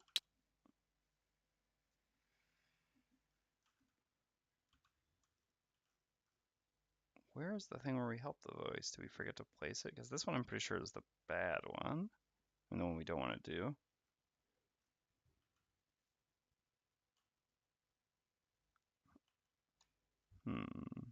Are we missing something? Oh yeah, we need to do this first, I guess. That was it. Woof. That's a tough one. Is that how we want to end our day? In the decrepit wood? Dying there?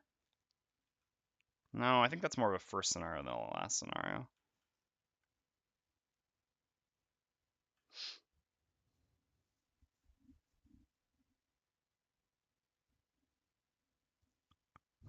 What's a good scenario to do?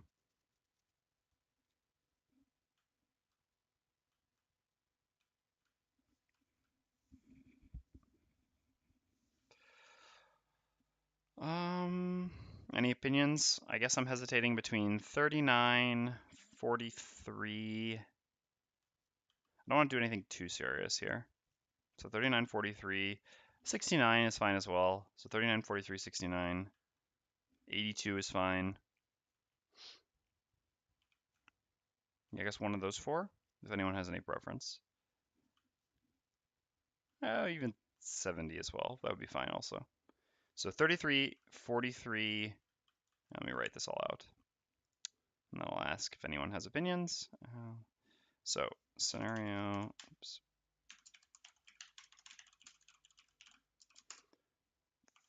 39, 43, 82, 69, 70, 82. All right, well, if anyone has any preference, let me know. Like I said, I'm going to take a quick break, and then based on anyone's opinion, that'll be the scenario we do next. I mean, whichever one gets the most votes in its favor, or anyone votes, etc. All right, so I will be right back. I'll be back in just a few minutes.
All right, I'm kind of back. I'm gonna have to go again for a second, then I'll be back, etc. But yeah, actually 82 is a very good call by Fred Frost, so we'll start setting that up. So we need to change the title now. Oh crap, I forgot to stop the recording. Sorry about that.